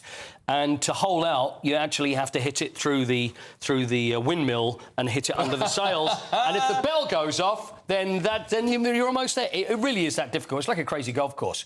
So the #1 in the world and #2 in the world, Scottie Scheffler, who's #1. Yeah. Rory McIlroy is #2 because, of course, after he won the US Masters back in April, he hasn't had a good time. I mean, he struggled. He had a bogey-free front nine. You've had a few bogey-free front nines, haven't you? What is a bogey-free front line? Oh, please, honestly, where do we get them from, Paul? I don't know. I was told I'd be working with a golf expert today. That means, so if you've a bogey... Well, I'll go through it because the thing is, we saw an albatross. Yes. Yes. Patrick Reed got an albatross. That's in 3 under, isn't it? That's right, for one hole. So if you hit a bogey, that means it's 1-0. So it's a par 4. Yeah. Let's say it's a par 4. A par 4, a bogey is that you would hit it in 5. Oh, yeah. A double bogey would be in... 6. Good. So if you go 1 under, it's a birdie. If you go 2 under, it is a... I don't know. Eagle. This is French to me. And if you do 3 under... It's an albatross. It's un albatros. OK. It all makes perfect sense. It does. It makes perfect sense. Anyway, JJ Spawn leads 4 under. It's a very tough course. And that's all I have to say about the whole thing. It does sound tough. And complicated. Paul, thank you very much. Ellie can hear blah, blah, blah, blah. Golf, blah, blah, blah. Albatross and bogeys and under par and over par and anyway. Yes. I'm glad you're here to make sense of it all. Thanks, Coity. I try my best. All right, still to come. Riots in Northern Ireland happened again last night, 4th night running. We're going to bring you the very latest.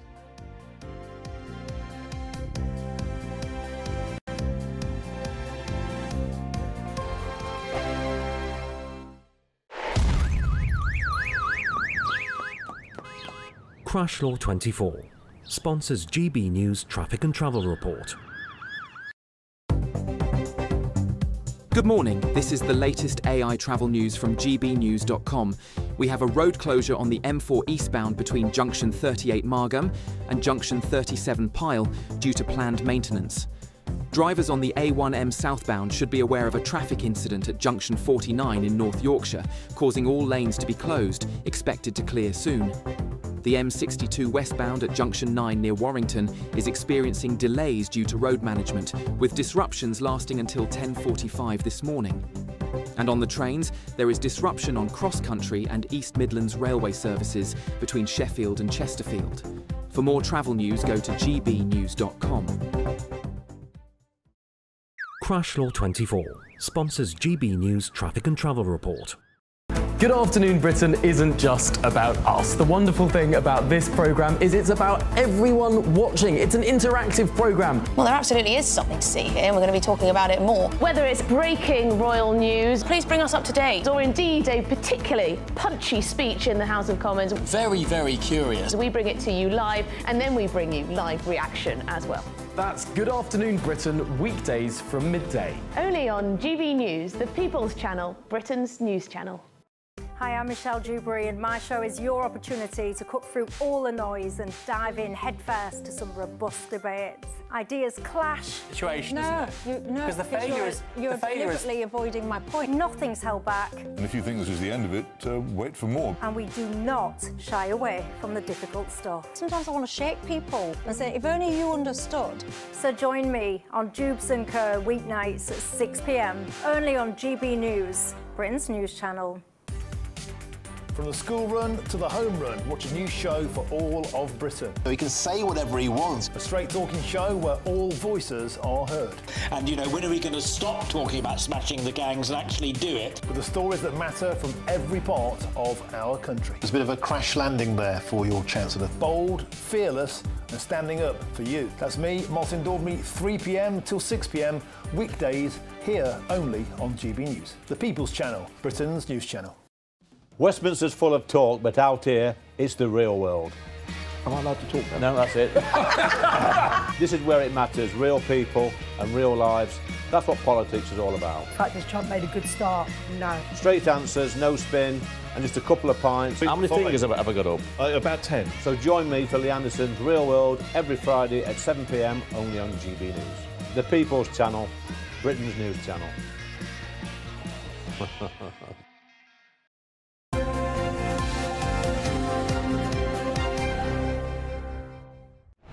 7:33 in the breaking news this morning, an Israeli military spokesperson said Iran has launched more than 100 drones towards Israel in retaliation for Israel's strikes overnight. Apparently, some of those drones are being intercepted as we speak.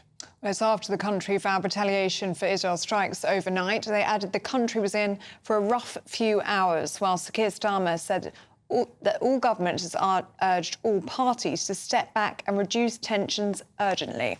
Let's talk to former Major General and National Security Advisor for Israel, Yaakov Amidor. Good to see you this morning. First and foremost, how is Israel preparing for this retaliation, which it knows is coming?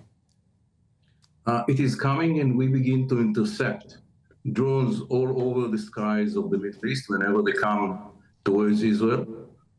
As you know, we have very good anti-missile systems in Israel, Arrow 2 and 3, and there is one American additional system that, so we are, the system in Israel is ready. We enhanced it in the last few hours, and we hope that we will have enough capabilities to deal with all the threats which are coming from Iran. What's your reaction to Israel's strikes on Iran overnight, and especially whether the Americans gave Israel their backing? Because we've heard from President Trump saying he's aware of the strikes but emphasised that they played no part. But we've been speaking to analysts this morning who are saying that Israel could in no way operate without the blessing of the US. Look, I thought that we should do it much earlier. It's almost the last minute to prevent Iran from having nuclear military capability, which is a disaster for the world, for the Middle East, and for Israel. And I think that Israel now is acting on behalf of the free world to prevent an extreme religious totalitarian regime to have military nuclear capability. And we cannot do it without coordinating it with the Americans. What Americans decide to do about it, it's their decision. I'm telling you, without making any big research, all the airplanes which did the attack are American-made. Yeah, so I mean, there's American support in that element, but in terms of what is going to happen over the next few days, I mean, obviously you talk about the Iron Dome and the other defence systems you've got in place, which are hugely impressive. But do you think Israel can manage this over a longer period without, I mean, more direct US and allied support? Of course, we are blessing everyone who is coming to support Israel, and every support will be welcomed. Israel is preparing for the attack for a long time. We know the capabilities of the Iranians. As you remember, they attacked us twice during the last and a half year. So we have an experience with the Iranians' capabilities. I'm sure that here and there they will succeed to infiltrate our defensive system, and we will see the results inside Israel. But it's a price that should be paid for preventing this totalitarian extreme regime, which is declaring every day that his goal is to destroy Israel from having a nuclear military capability. Can I ask, from your perspective and someone with your experience, is there a level of frustration, perhaps, that the negotiating side of this, I mean, the sixth round of talks, which was due to take place on Monday, that this has been ongoing for such a long time without any significant progress? Look, we are telling everyone, since I was the National Security Advisor, I ended in 13, so it's more than 12 years ago, that for us, the best solution is a good agreement. And we said to everyone, we will be happy for having a good agreement that will stop Iran from going on in its nuclear military project. But it didn't happen. It didn't happen with the Obama regime. It didn't happen with this administration. It didn't happen because the Iranians are determined to have nuclear military capability and to destroy Israel. So we understood that yes, we are more than happy to have it, but the other side doesn't want because he has other plans about the existence of Israel. We've heard from the Prime Minister, Sir Keir Starmer, urging both Iran and Israel to step back and reduce tensions urgently, calling the strikes overnight really concerning. Do you think we can pull back from the brink now? Do you think that is a possibility, or are we facing all-out war? First of all, I'm very much surprised by what was said in London. As one who is reading British history all the time, I'm surprised that someone in Downing Street 10 now is putting Israel and Iran on the same level, the same place that Churchill was in when he understood how to differentiate between evil and good.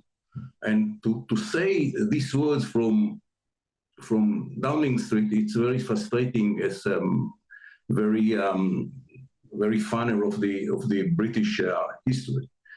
About the issue itself, I think it's Israel is determined to destroy the military capability, the nuclear military capability of Iran, and we will do it with the support of Britain or without the support of Britain. I'm saying for me, it's very frustrating to hear these words coming from downstream. But anyhow, we will do it. And we know there is a price. And the price that they will launch into Israel, and some of that will be launched, will succeed to infiltrate into Israel. And we have to pay the price here because we don't want this regime in Tehran to have military nuclear capability. OK. Major General, we do appreciate your time and your expertise. Thanks very much indeed. You're most welcome. It's, I mean, it's quite chilling when the Major General says there will be a price to pay for this. Yeah. We know some of that retaliation will get through the defence systems, but it is a price we have to pay. It's quite chilling. You can hear that from the Major General, can't you? I mean, talking about the bigger picture, Israel believes they are acting on behalf of the free world, the Western world. Because they are going to, otherwise they will get nuked out of existence, is basically what they're saying. It is chilling stuff. Yeah, it's a serious escalation overnight. We're going to keep bringing you those developments as they come in throughout the programme this morning. In a couple of minutes, we're going to take you through the papers with Duncan and Claire. There they are. First, though, if you want some holiday sun, here's a European forecast. Can't wait to get in that sea. Lovely and warm. Just like the feeling of having great travel insurance. All Clear Travel Insurance sponsors GB News Travel Destinations Forecast. Temperatures are on the rise this week, particularly across parts of Spain and Portugal. It's likely we'll see heatwave conditions over the coming days. And with the hot temperatures comes plenty of sunshine, particularly across Spain, Portugal, though we can't rule out a few showers across southern parts of France, northern parts of Italy on Saturday. But otherwise, it's plenty of hot sunshine, particularly across Italy, where we'll start to see temperatures move into the mid-30s. And that sunshine is set to continue into next week, along with the hot weather. All Clear Travel Insurance sponsors GB News Travel Destinations Forecast. We're proud to be GB News, the People's Channel, and as you know, we always love to hear your views. Now, there's a new way of getting in touch with us at gbnews.com/yoursay. By commenting, you can be part of a live conversation and join our GB News community. You can even talk to me, Bev Turner, or any of the members of the GB News family. Patrick Christie's Tonight, weekdays from 9 p.m. Should we be paying more for the BBC, do you think? Yes, in the short term. It's for a cost of a cappuccino a week. You don't only get all the television channels, you get all the radio channels, local news, you get the websites, you get World Service, a significant amount of that. You've got a vast range of things. It's not just a television licence. And the BBC licence fee, in real terms, has gone down about 40% in 15 years. What I think we need is two things. One is an immediate increase, significant increase, so we stabilise the situation. Go on, how much, Roger? What's the fee? Go on. Hold on. Well, tell me how much. Then, secondly, hold on, we need to have a proper debate publicly about whether we want public service broadcasting, how we want to deliver it, and how we want to pay for it. The BBC has cut as much as it can. We should now have a public debate about what we want. OK. All right, the BBC's cut as much as it can. I mean, grief. I would love to try to see the BBC try to operate on the kind of budget. I thought you were chairman, objective chairman here. It was a head-to-head with this lady, and you were going to be an objective chairman. Yeah, well, you decided not to answer any of my questions. But anyway, June, I'll put this one to you. What do you think about the money? Yes. June, what do you think about the money being paid for the BBC? Should we pay more? In 2020, you lost 80, let's have a look, 80,000. And then by 2023 to 24, that went up to 500,000 licence fees not being paid. That's because they don't want the product. A lot of the reason is the biased side of the news, which is why people watch GB News.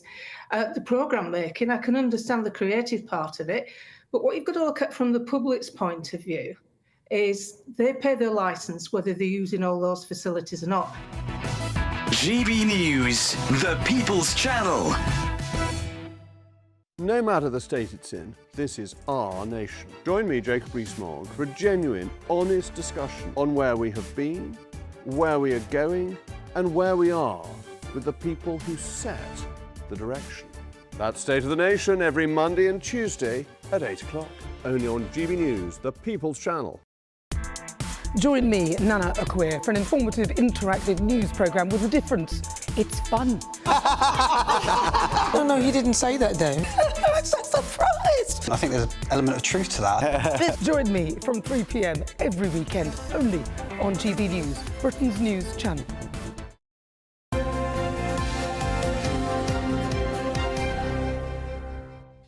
7:45 on the nose.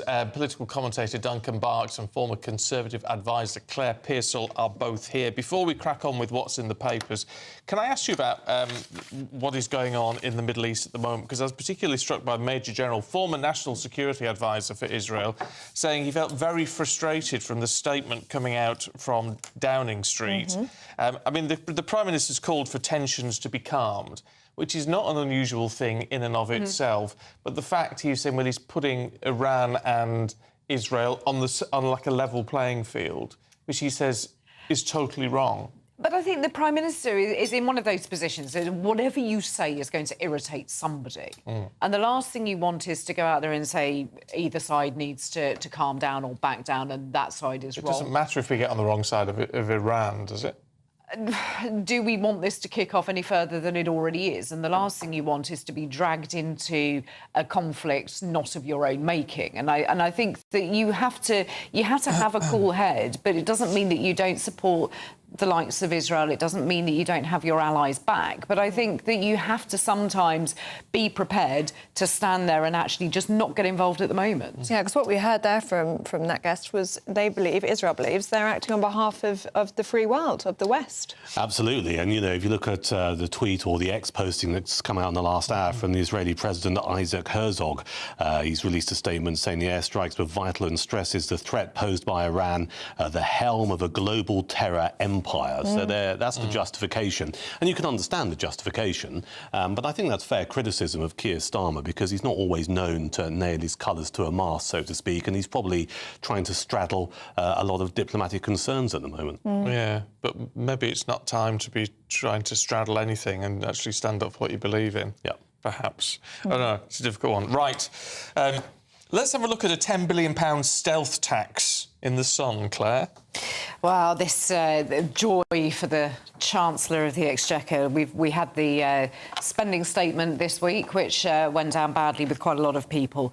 But it looks like at the moment that householders are facing council tax increases, all of the things that Rachel Reeves and Keir Starmer said they wouldn't do, increasing tax on working people. I think that they jumped around the sides with this. They're not. It's a big loophole. They're not increasing the taxes. I mean, that's the... It's smoke and mirrors.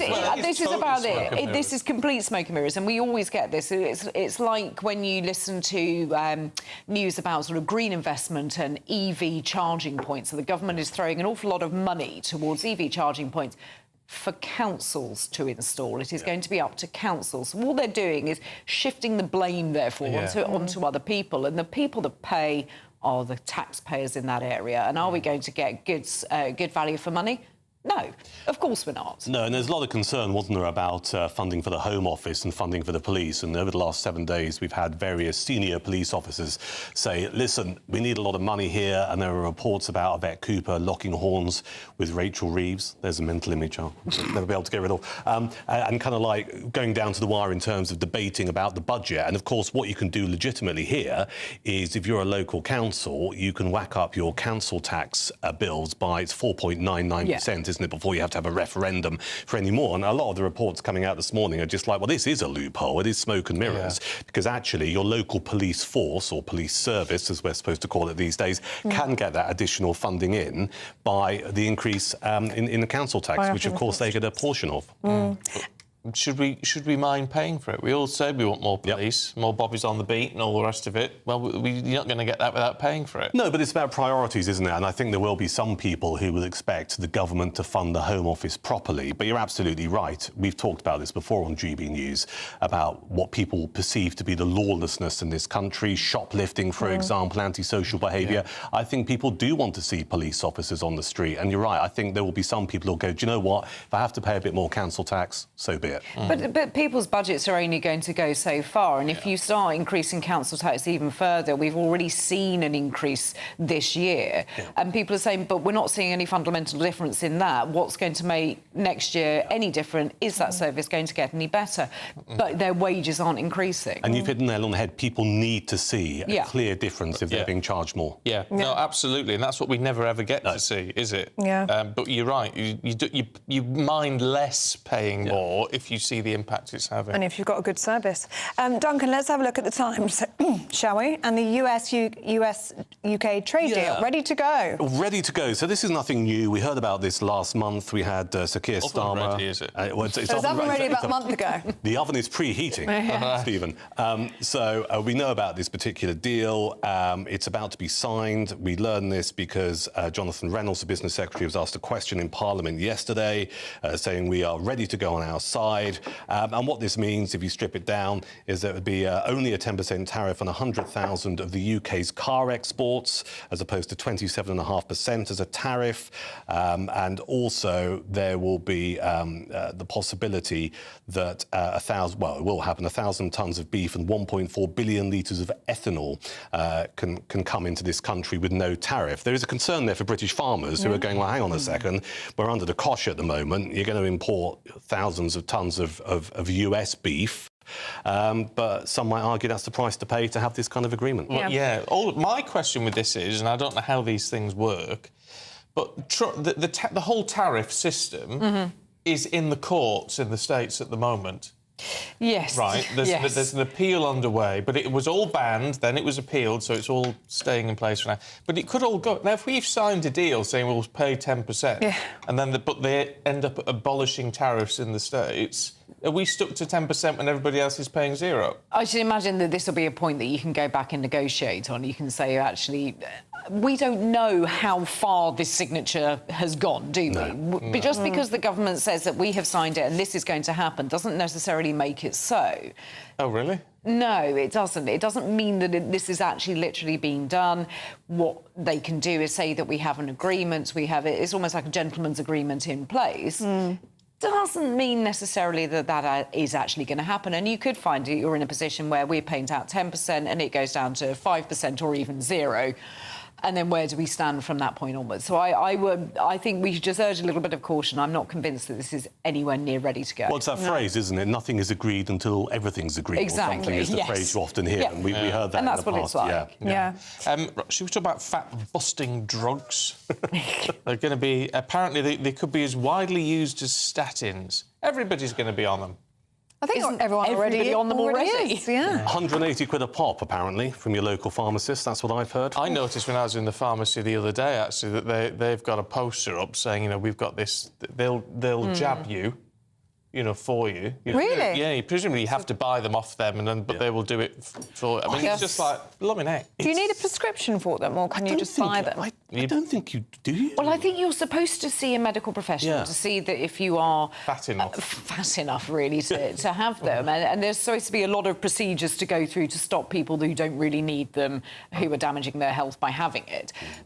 However, when there is a private market for these things and somebody's got sort of 180, 200 quid, it does make you wonder how many people get their hands on it without actually needing it. I'm really torn on this. I mean, it's quite interesting. You can actually spot the MPs in Parliament now who are taking these jabs. The slimmest Parliament we've had. Almost do fat jab bingo, which is quite entertaining. I mean, I'm torn on this. As someone who is a bit chunky, I try and keep my weight down through exercise and not eating rubbish. We were talking about this earlier out there. You know, my downfall is beer and cheese, and if I stop drinking the beer and reducing the cheese, I can lose weight.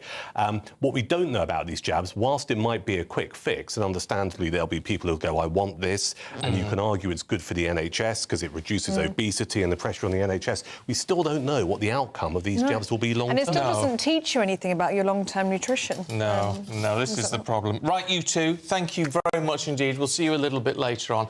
Just before we finish this hour, GB News, Britain's news channel, launched on this day 4 years ago. Wow. So we're going to have a birthday cake in a bit. So we want to thank you for all of your ongoing and increasing support for us. We do appreciate it, especially on this very special day. Oh, happy birthday, GB News. Let's have a look at the weather now, shall we, with Honor.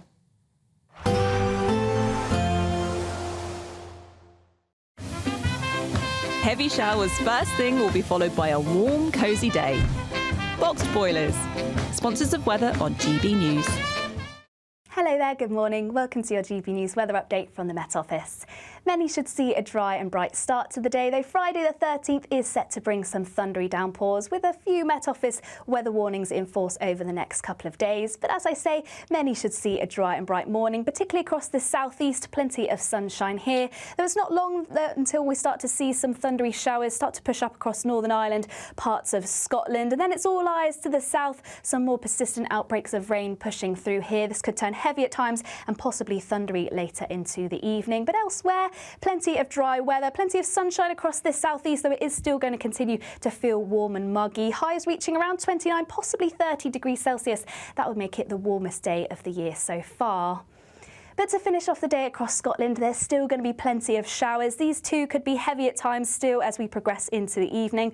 But across Northern Ireland, northern parts of England, it should be mostly dry to finish off the day. Then it's really all eyes towards southern parts of England and Wales. Some quite heavy and persistent outbreaks of rain pushing northwards here. And once again, these could turn quite thundery at times too, with a couple of weather warnings for thunderstorms issued here.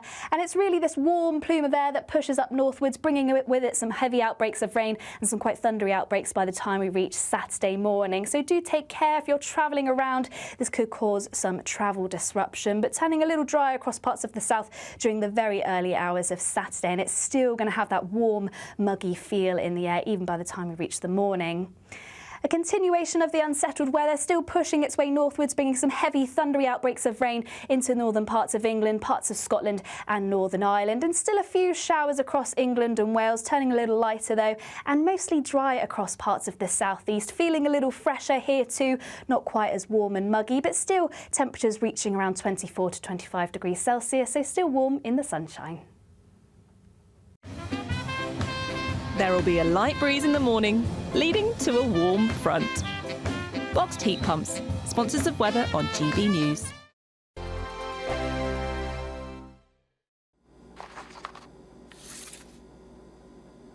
Crash Law 24 sponsors GB News Traffic and Travel Report. Good morning. This is the latest AI travel news from gbnews.com. On the M4 eastbound, road maintenance has closed the section between junctions 38 Margam and 37 Pyle, with diversions in place. South Yorkshire's A1M southbound at junction 49 is closed due to a collision. On the M25 anti-clockwise between junctions 25 and 24 in Hertfordshire, a broken down vehicle has closed one lane. In Warrington, the M62 westbound at junction 9 is facing lane closures, causing a 15-minute delay. And on the trains, cross-country services between Winchester and Basingstoke are disrupted. The Gatwick Express warns weather may impact your journey. For more travel news, go to gbnews.com. Crash Law 24 sponsors GB News Traffic and Travel Report. £54,321 in totally tax-free cash could make your year the best yet. How would you react if you got that winning call? Oh my God, I'm going to cry. Oh my God. Thank you. You weren't expecting to get that call today, were you? No, I wasn't. For a chance to win £54,321 cash, text cash to 63225. One entry costs £2.50 plus one standard network rate message. Or text bonus to 63225. 5 entries cost £5 plus one standard network rate message. Go to gbnews.com/win. Entries start at £2.50. Call 0903 686 3232. Calls cost £2.50 plus your network access charge. Or post your name and number to GB14 PO Box 8690 Derby DE1 9TT. UK only. Entrance must be 18 or over. Blinds close at 4 p.m. on the 1st of August. Please check the closing time if listening or watching on demand. Good luck. You want to know what's really going on in the corridors of power? Labour don't know what to do with you half the time, and that makes you quite lethal in the chamber. Get behind the headlines with Chopper's Political Podcast. Join me, Christopher Hope, as I sit down with the great and the good of British politics. We'll see where this ruling takes us. These are the stories shaping our nation. Chopper's Political Podcast, available now on all platforms. Listen in and stay ahead. In the GB Newsroom, we bring you the news as it happens. With our team of dedicated journalists across the UK, we're ready to keep you up to date with what's happening every half an hour, every single day. Bulletins here on GB News, the People's Channel, Britain's news channel. I'm Bev Turner. Thank you for joining us on GB News, the People's Channel, Britain's news channel.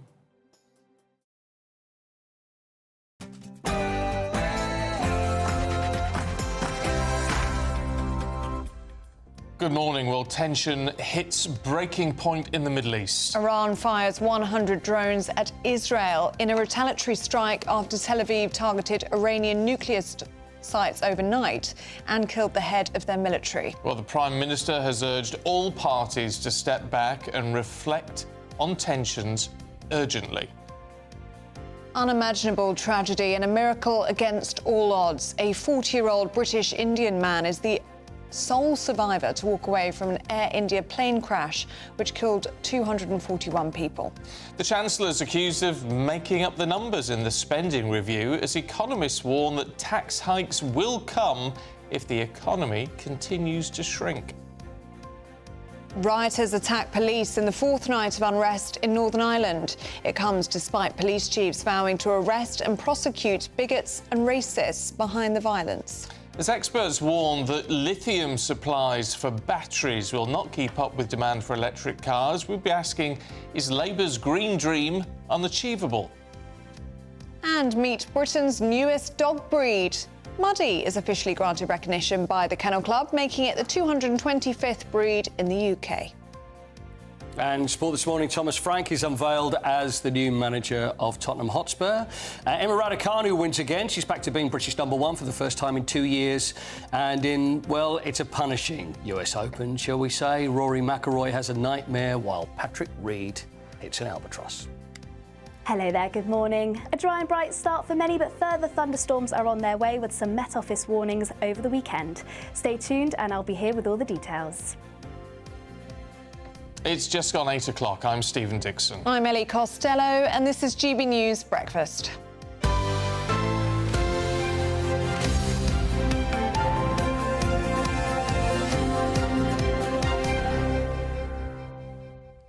All right, before we talk in detail to our security editor about what's going on with Israel and Iran, and there's a lot to get through, we are just going to talk to the Shadow Paymaster General, Richard Holden, who joins us now. Very good morning to you. I mean, first, Mr. Holden, what's your reaction to what we are seeing? Because although Britain is not yet involved in this escalating situation, we are an ally of Israel, and should they need our support in defending themselves, we're obliged to give it, aren't we? Thank you very much for having us on this morning. Look, Israel is a long-standing ally of the UK. We do have situations where we do share information with Israel in the UK's national interest in order to protect ourselves from terrorism and also to protect our forces there in the Middle East, in Cyprus, and for other situations as well.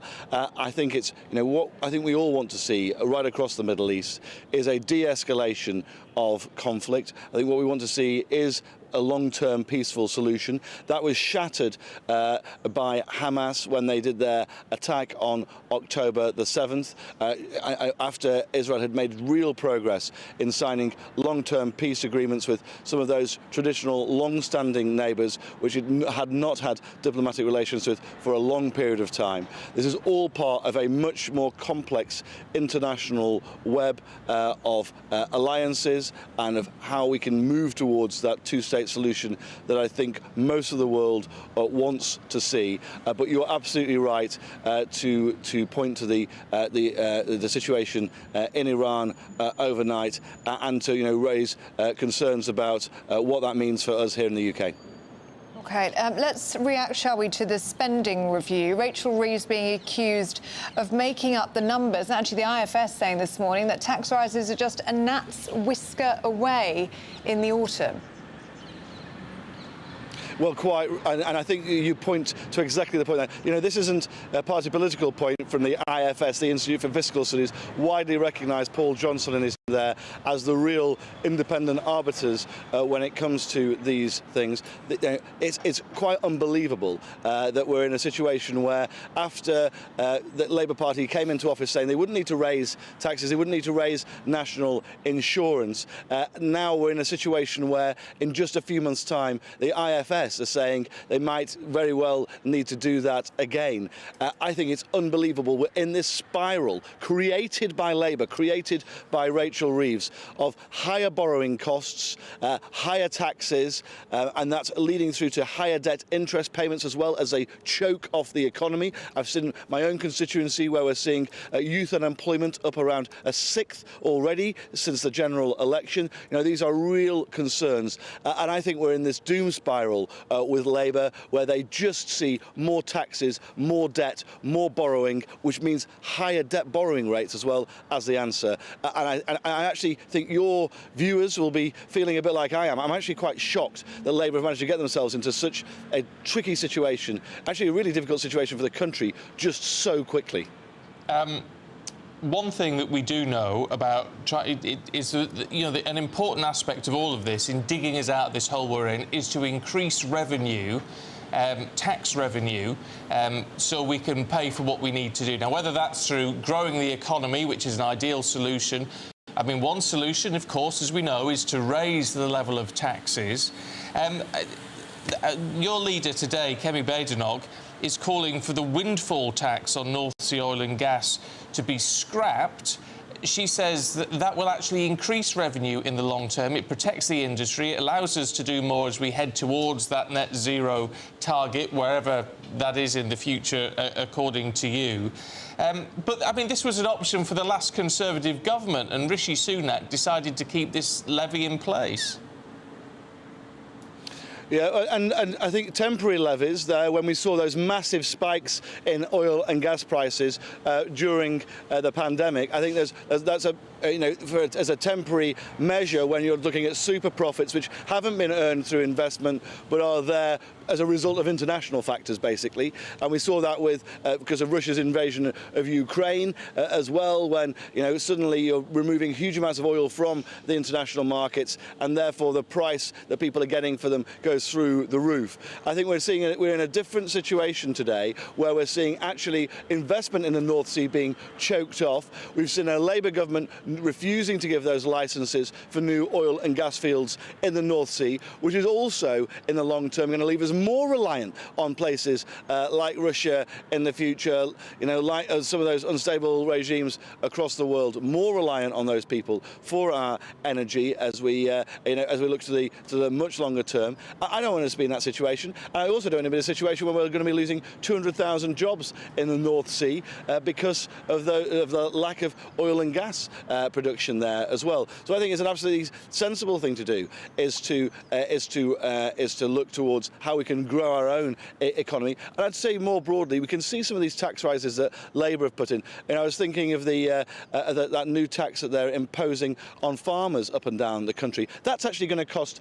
We're going to lose more revenue than we gain. There are certain situations whereby imposing taxes actually chokes off growth, chokes off the economy, and chokes off business investment, which is bad for everybody in the long term in the country as well. Can I ask your view on the post-Brexit deal on Gibraltar? Some of the papers describing it as a surrender deal. Do you consider it to be a good deal? Well, every time we see Labour negotiate for Britain, Britain loses. Whether that comes to our latest deals with the EU, the supposed deal with the US, where we're now seeing higher tariffs than we were just 6 months ago, and Labour celebrating it as some form of success, or the notorious Chagos deal, where we're paying £30 billion to basically lease back our own land. It's quite unbelievable. The Prime Minister goes around trumpeting these things as major triumphs for Britain. They are surrenders time after time for the UK. I don't want to see us do that anymore. It's quite clear to me that the Labour Party have no interest in our country. And I think when we start to look at some of these deals, particularly around when it's our overseas dependencies, our overseas territories, I really get this visceral feeling that Labour, they just want to give everything away as quickly as possible. They're deeply uncomfortable with actually Britain having this international role. They want to see us retreat. I don't want to see that. I want to see Britain forwards and stronger in the world, standing up for ourselves and working internationally. I don't like this way that the Labour Party sees in permanent retreat. It's about time we turn that around. OK, good to see you, Mr Holden, this morning. Appreciate it. Thank you very much indeed. Let's return then to that breaking news and what's going on between Israel and Iran. Those initial strikes from Israel overnight, Iran retaliating, 100 drones now being taken on, I suppose you should say, by the Israeli Air Force at the moment. Security editor Mark White is across every little detail for us, Mark. Well, the first of those drones are now being intercepted in multiple countries across the Middle East, and that in itself is interesting because it seems that a number of countries have opened up their airspace to IDF air forces, Israel Defense Forces aircraft. Saudi Arabia have opened up their airspace to the Israelis. So Israeli jets are currently working in Saudi Arabia and have taken down, intercepted a number of Shahed drones and taken them down. In Jordan, the Jordanian Royal Air Force has also taken down drones. Now, they say they've taken it down because these drones have violated Jordanian sovereign airspace, and they are at potential threat of coming down in populated cities in Jordan. But they have also, we understand, opened up their airspace to Israel and Syria. More drones being taken out by the IDF in Syria as we speak. We're looking there at images over Tel Aviv, the skyline of Tel Aviv. We know it so well. Of course, we covered so much of what has happened in Tel Aviv over the last year and a half or so, where multiple attacks have come in, often from Hezbollah in southern Israel or from Hamas in Gaza. But what we are seeing now is of a magnitude much greater than that, with Iran retaliating with strikes. Drone strikes initially, but who knows where we'll get to. I was just going to say, because if countries in the region are saying we're going to stop these drones from travelling through our airspace, then that opens the door to, I know they've used them before, but ballistic missiles, which they could use, I mean, they don't travel through airspace in the same way. So that would open it as the only option for Iran in terms of this harsh retaliation they're promising. Well, you remember last year when Israel really took the fight to Iran's proxies, these terrorist groups that operate on behalf of Iran throughout that region, and in particular Hezbollah, operating mainly out of southern Lebanon. There was this audacious attack by Israel that killed top commanders linked to Iran as well, including some from the Iranian Revolutionary Guard Corps at that time. Very significant casualties. Iran responded, also responding for a strike on a diplomatic compound in Damascus, the Syrian capital, which also took out senior figures from the Iranian regime. And on that occasion, there were hundreds of drones that came over. I think it was something like 300 drones and missiles as well. But the missiles were cruise-type missiles and ballistic missiles. And worrying, I think, for Israel, even though they claimed a great deal of success in terms of their mutual defences, and they were aided on that occasion by the US and the UK. Quite a number of these ballistic missiles did impact the ground. Now, the Israelis might argue that those with the trajectory that were heading down towards unpopulated areas were allowed to come through, but I'm not sure how true that is, because some of those ballistic missiles did strike Israeli air bases. Iran has many more of those at its disposal. Things, I mean, it's, you know, things have escalated. Clearly, we have reached where we have because of the lack of any meaningful progress in the talks between the US and Iran to get them to divert away from making nuclear bombs. Iran's always denied that. They say that their nuclear program is for peaceful means for energy consumption and alike. But Pete Hegseth, the US Defense Secretary, said just 2 days ago that America were in no doubt that Iran was in the process of building bombs. And we've heard from Benjamin Netanyahu, the Israeli Prime Minister, overnight, saying that it is their intelligence assessment that Iran has enough enriched nuclear material now, uranium, to build 9 atomic bombs, he said, and more as they continue to enrich that uranium.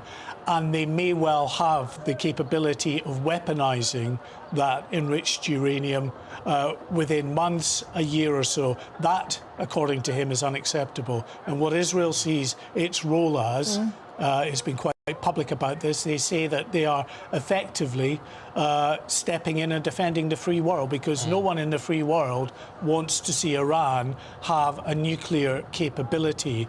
It's seen, of course, and understandably, as a very unstable regime, and having a nuclear bomb in that part of the world, a country with an avowed aim to obliterate Israel and wipe it off the map, it would be something clearly that is seen as unacceptable. OK, Mark White, you're going to keep us across developments as they come in this morning. Thank you very much. Right, let's turn our attention to the political side of all of this. Catherine Forster is with us. Before we have a look at what Richard Holden was saying about the spending review and all those sort of issues, Catherine, in terms of the Middle East situation, I mean, the Prime Minister's issued this sort of generic statement, really, saying, oh, things need to calm down. I mean, that's causing some consternation amongst some people, particularly in Israel, because, as Mark said, they consider themselves to be acting on behalf of the West, in effect. You know, if someone has to disarm Tehran, they're doing it. Well, yes. However, it does sound like Marco Rubio, the US Secretary of State, have said that this action is unilateral. The US were due to hold talks with Iran about de-escalation of the, nuclear programme this Sunday. As recently as yesterday, Donald Trump said that America would love to avoid a conflict. Now, I went to Number 10 this morning to ask them if they were given advance notice of these strikes. They said, look, we wouldn't comment on intelligence matters. But clearly, the Prime Minister, yes, has put out this statement calling for stability, saying, urging partners to de-escalate, saying now is the time for restraint, calm and a return to diplomacy. The Foreign Secretary, David Lammy, similar sentiments, saying it's a dangerous moment. I urge all parties to show restraint. It's had a couple of immediate knock-on effects. David Lammy, the Foreign Secretary, was due to go to the US today for meetings about Russia. That trip has been cancelled. The Prime Minister due at the G7 on Sunday. Of course, on the agenda will still be tariffs, Russia, Gaza, but now this has been added to the top of the list. And one other thing, I was at a Westminster lunch with the Business Secretary, Jonathan Reynolds, yesterday. He was very hopeful that this tariff deal that they got with the US that was trumpeted so loudly just a few weeks ago still hasn't been implemented. He was hopeful that that might happen literally in the next few days. Quite possible now that that will be put on a bit of a back burner. That'll be up in the air as well. Robert Fox was talking to us earlier from the Evening Standard, talking about the Strategic Defence Review just last week. Well, that's now completely up in the air. As an ally of Israel, we may have to get involved in this. Possibly. But, the Strategic Defence Review, I was up in Glasgow when the Prime Minister announced it and that intention to get to 3% in the next Parliament. But already NATO bosses are saying we have to get to 3.5. That's got to be the new target, and a sort of defence-adjacent additional 1.5%, which would take us effectively to 5%, which is what Donald Trump has long been asking for. So defence is getting much more expensive, and that is going to have very big knock-on effects for all of us, because we just haven't had to spend that money, well, really, going back to the 80s. OK, Catherine, thank you. Mark, got an update? Worrying news. Israel Channel 12 quoting a senior Israeli official saying that the strikes on Iran will continue for up to 2 weeks until they achieve their goal of degrading the nuclear ambitions and capability of Iran so that it's not in a position to carry out that nuclear program and try to make nuclear weapons. Of course, going forward, the really interesting aspect of this will be just what the involvement of the US and the UK might be, because while they're not involved now, you can understand why. It's only 100 drones.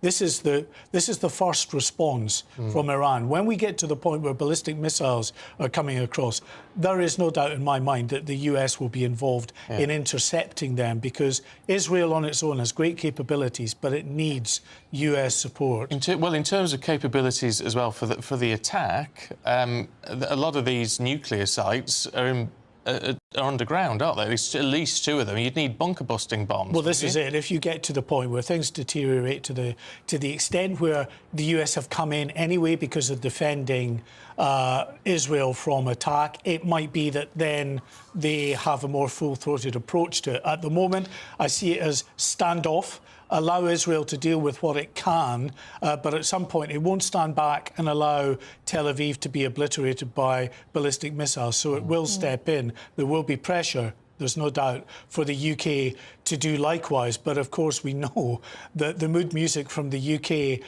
in recent weeks has been increasingly, I would say, lukewarm to cold on Israel. Just the other day, we sanctioned 2 cabinet ministers, the Israeli government, for what the British government claimed were inciting hatred and attacks on Palestinians.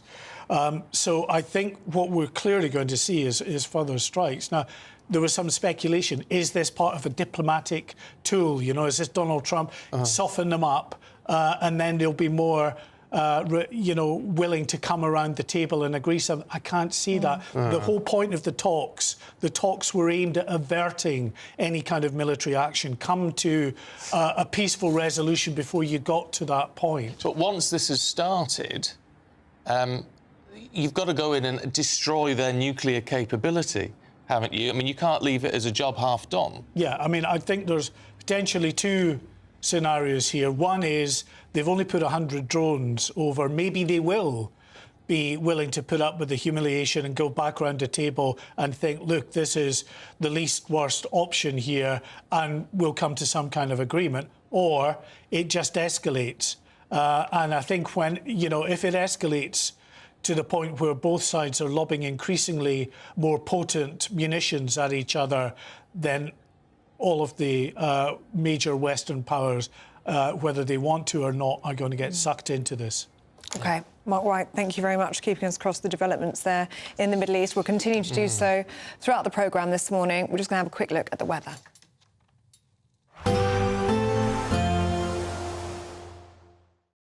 Expect a warm front, moving from the kitchen right through to the rest of the house. Boxed Boilers, sponsors of weather on GB News. Hello there, good morning. Welcome to your GB News weather update from the Met Office. Many should see a dry and bright start to the day, though Friday the 13th is set to bring some thundery downpours, with a few Met Office weather warnings in force over the next couple of days. But as I say, many should see a dry and bright morning, particularly across the southeast. Plenty of sunshine here. Though it's not long until we start to see some thundery showers start to push up across Northern Ireland, parts of Scotland, and then it's all eyes to the south. Some more persistent outbreaks of rain pushing through here. This could turn heavy at times and possibly thundery later into the evening. But elsewhere, plenty of dry weather, plenty of sunshine across the southeast, though it is still going to continue to feel warm and muggy. Highs reaching around 29, possibly 30 degrees Celsius. That would make it the warmest day of the year so far. But to finish off the day across Scotland, there's still going to be plenty of showers. These too could be heavy at times still as we progress into the evening. But across Northern Ireland, northern parts of England, it should be mostly dry to finish off the day. Then it's really all eyes towards southern parts of England and Wales. Some quite heavy and persistent outbreaks of rain pushing northwards here. And once again, these could turn quite thundery at times too, with a couple of weather warnings for thunderstorms issued here. And it's really this warm plume of air that pushes up northwards, bringing with it some heavy outbreaks outbreaks of rain and some quite thundery outbreaks by the time we reach Saturday morning. So do take care if you're travelling around. This could cause some travel disruption, but turning a little dry across parts of the south during the very early hours of Saturday, and it's still going to have that warm, muggy feel in the air even by the time we reach the morning. A continuation of the unsettled weather still pushing its way northwards, bringing some heavy thundery outbreaks of rain into northern parts of England, parts of Scotland and Northern Ireland, and still a few showers across England and Wales, turning a little lighter though, and mostly dry across parts of the southeast, feeling a little fresher here too, not quite as warm and muggy, but still temperatures reaching around 24 to 25 degrees Celsius, so still warm in the sunshine. A positive outlook through the night will power through to a bright day ahead. Boxed Home Battery Storage, sponsors of weather on GB News. Now, we're counting down to your best summer so far with £54,321 in tax-free cash to be won. It's our biggest ever cash prize. Here's how you enter. We're kick-starting summer in 5, 4, 3, 2, 1 with your chance to win our biggest cash prize to date, as there's an incredible £54,321 in tax-free cash to be won. What would you spend it on? A brand new car, the holiday of a lifetime, or just the chance to sit back, relax and remove some of those day-to-day financial stresses? £54,321 in tax-free cash has to be won. For a chance to win £54,321 cash, text cash to 63225. One entry costs £2.50 plus one standard network rate message, or text bonus to 63225. 5 entries cost £5 plus one standard network rate message. Go to gbnews.com/win. Entries start at £2.50. Call 0903 686 3232. Calls cost £2.50 plus your network access charge, or post your name and number to GB14 PO Box 8690 Derby DE1 9TT. UK only. Entrance must be 18 or over. Lines close at 4 p.m. on the 1st of August. Please check the closing time if listening or watching on demand. Good luck. Yes, do stay with us. Still to come, experts are warning that lithium supplies will not keep up with the demand for electric cars. So this morning we're asking, is Labour's green dream unachievable? We'll be talking about that next. Westminster, the ultimate clique. And you're fighting like rats in a sack. But here on the Camilla Tominey Show, we ask the questions the establishment media is too scared to ask. OK, let me ask you a straight question, because I know you're a straight-talking politician. Whether it's net zero, illegal immigration or law and order, nothing is off-limits. You had the power then. Yeah, as I and say, now you've lost it. That's the Camilla Tominey Show, a politics show that's fearless. But no, let me finish my question if you don't mind, because it is my show. Sundays at 9:30, only on GB News, the People's Channel, Britain's news channel. Martin Daubney, weekdays from 3 p.m. To try and get rid of the St George's flag. Well, firstly, I think a woke landing craft drove through our interview at 10 miles an hour. But answering your question, I was asked to change a whole bunch of things on that spring picture. And to this day, I don't know why. As I said previously, it was just selling very, very well. And all of a sudden, the skids hit, and I was told to remove several things for God knows why. It's been selling very well, so why would you want to change it? And to this day, I don't understand. Well, as the old saying, if it ain't broke, don't fix it. So, Mike, we see there the St George's flag. Let's get the next picture up. There's a saucy window cleaner halfway up the ladder there, peeking into a soap-covered, buxom young beauty. Presumably that's also anti-woke these days. Well, I have to enjoy myself when I'm drawing something. I'll sit there drawing blokes all day. So the person in the bath you made trans, fair enough. If you can't beat them, join them. And what about the Morris dancers? Well, they didn't even like Morris dancers, mate. Yeah, the other thing is, you've got to remember I live in Bognor Regis, so we're used to innuendo and lunacy. So the fact of the matter is, they censored your jigsaw. You told them to go and shove it. Do you think this is... You got a quick 30 seconds. Any regrets on what you did? No, not at all. I'm English. I'm very proud of my country. I don't care what anyone does. I don't want to join their club, but they're quite happy to do it. But I don't understand a professional suicide that company seem to do by upsetting all the regulars that love doing my humour. GB News. GB News. Tomorrow, join GB News as we mark the King's official birthday. Trooping the Colour, hosted by Charlie Peters, Miriam Cates and me, Cameron Walker, live from Buckingham Palace. From 10 a.m. tomorrow on GB News, the People's Channel, Britain's news channel.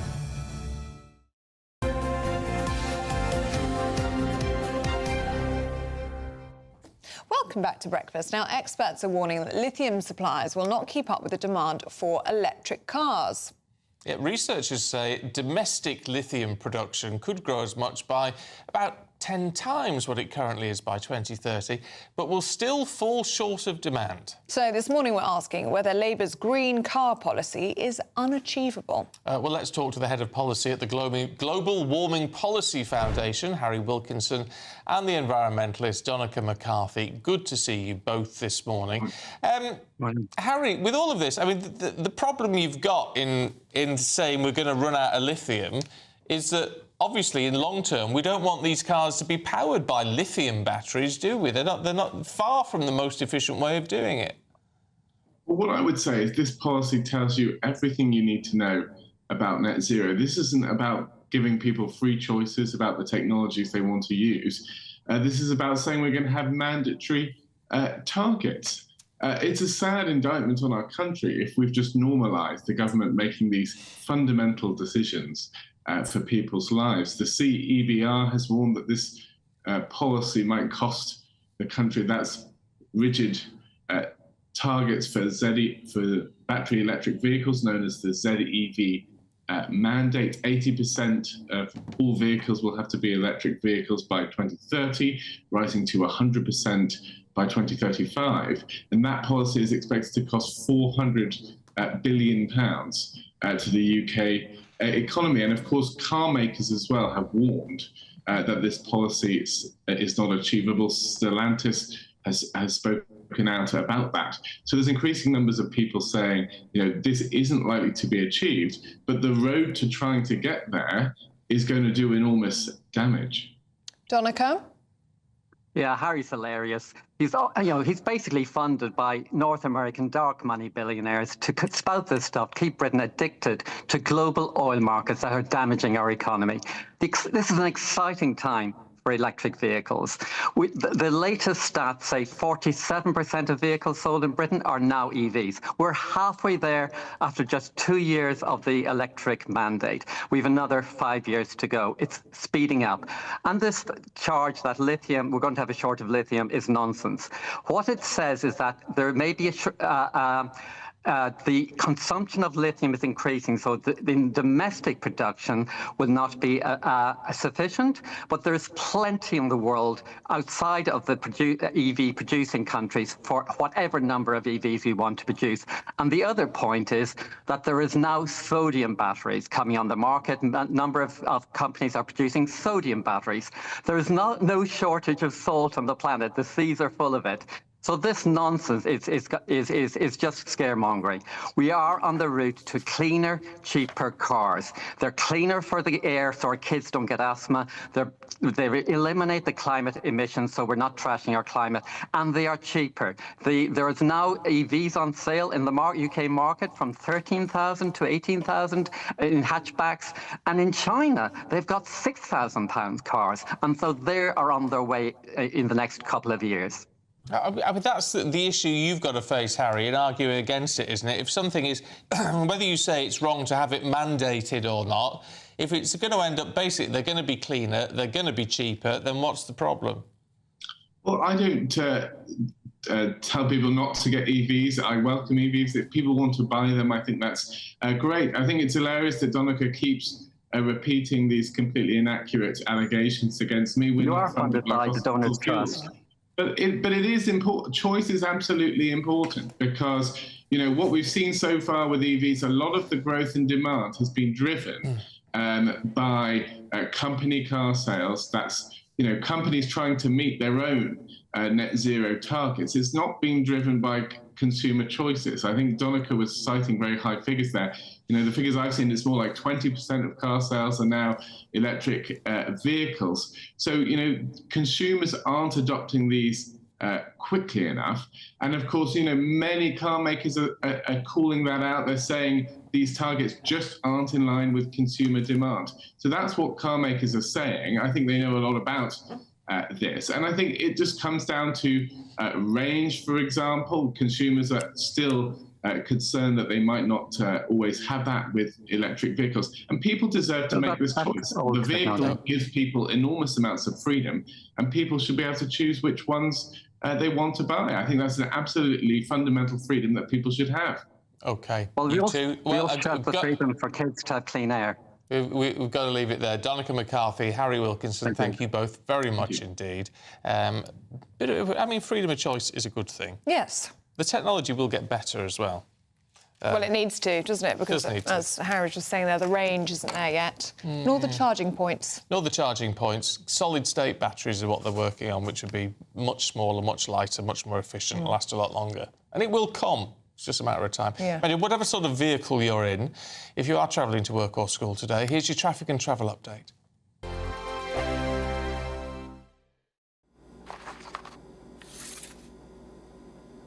Crash Law 24 sponsors GB News Traffic and Travel Report. Good morning. This is the latest AI travel news from gbnews.com.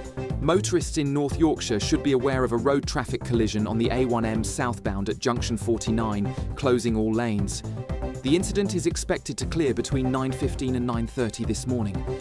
Warrington's M62 westbound at junction 9 is fully closed due to road management, adding about 20 minutes to travel.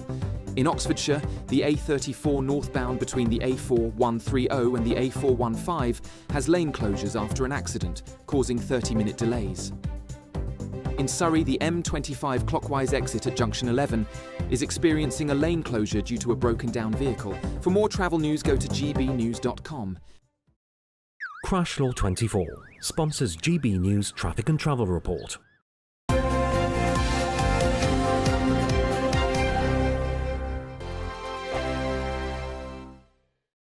Westminster's full of talk, but out here, it's the real world. Am I allowed to talk now? No, that's it. This is where it matters, real people and real lives. That's what politics is all about. In fact, has Trump made a good start? No. Straight answers, no spin, and just a couple of pints. How many fingers have I got up? About 10. So join me for Lee Anderson's Real World every Friday at 7 p.m, only on GB News. The People's Channel, Britain's news channel. Exciting news. Every Friday, my Patrick Christie's Tonight Show is going to have a twist to it. We're welcoming some special guests. You. That's right, on Fridays I'm going to be doing my show in front of a live studio audience because this show is about you and what you have to say. It's going to be the same big debates, same big topics, same big opinions. But every Friday night at 9 p.m, you are invited to come on down to Patrick Christie's Tonight to be a part of the action. Only on GB News, the People's Channel, Britain's news channel. Hi, I'm Michelle Dewberry, and my show is your opportunity to cut through all the noise and dive in headfirst to some robust debates. Ideas clash. Situation, isn't it? Because the failure is... You're deliberately avoiding my point. Nothing's held back. And if you think this is the end of it, wait for more. And we do not shy away from the difficult stuff. Sometimes I want to shake people and say, if only you understood. So join me on Jubes & Co. weeknights at 6 p.m, only on GB News, Britain's news channel.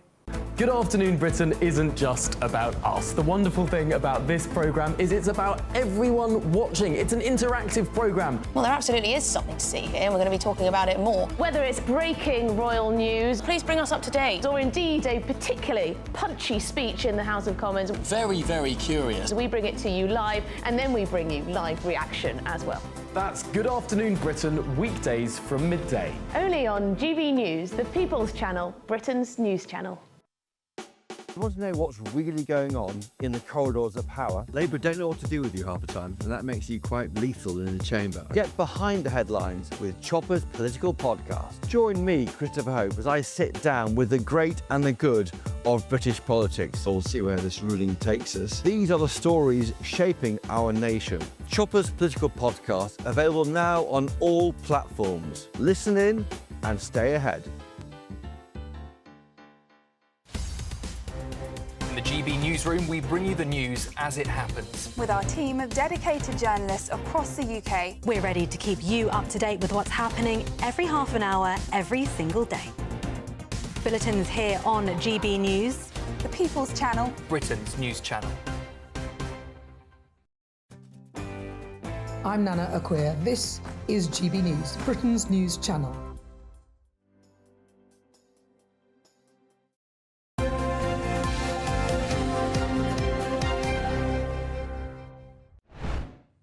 (8:39) and our breaking news this morning is that ongoing action between Israel and Iran. Israel launched an attack on Iran sites overnight, including, we're understanding now, Mossad commandos leading covert operations inside Iran, leading up to their missile attacks. Iran has responded with a drone attack on Israel.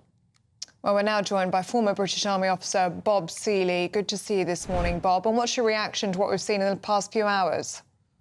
Good morning. Clearly it's concerning, but I'm actually looking at this from a military point of view.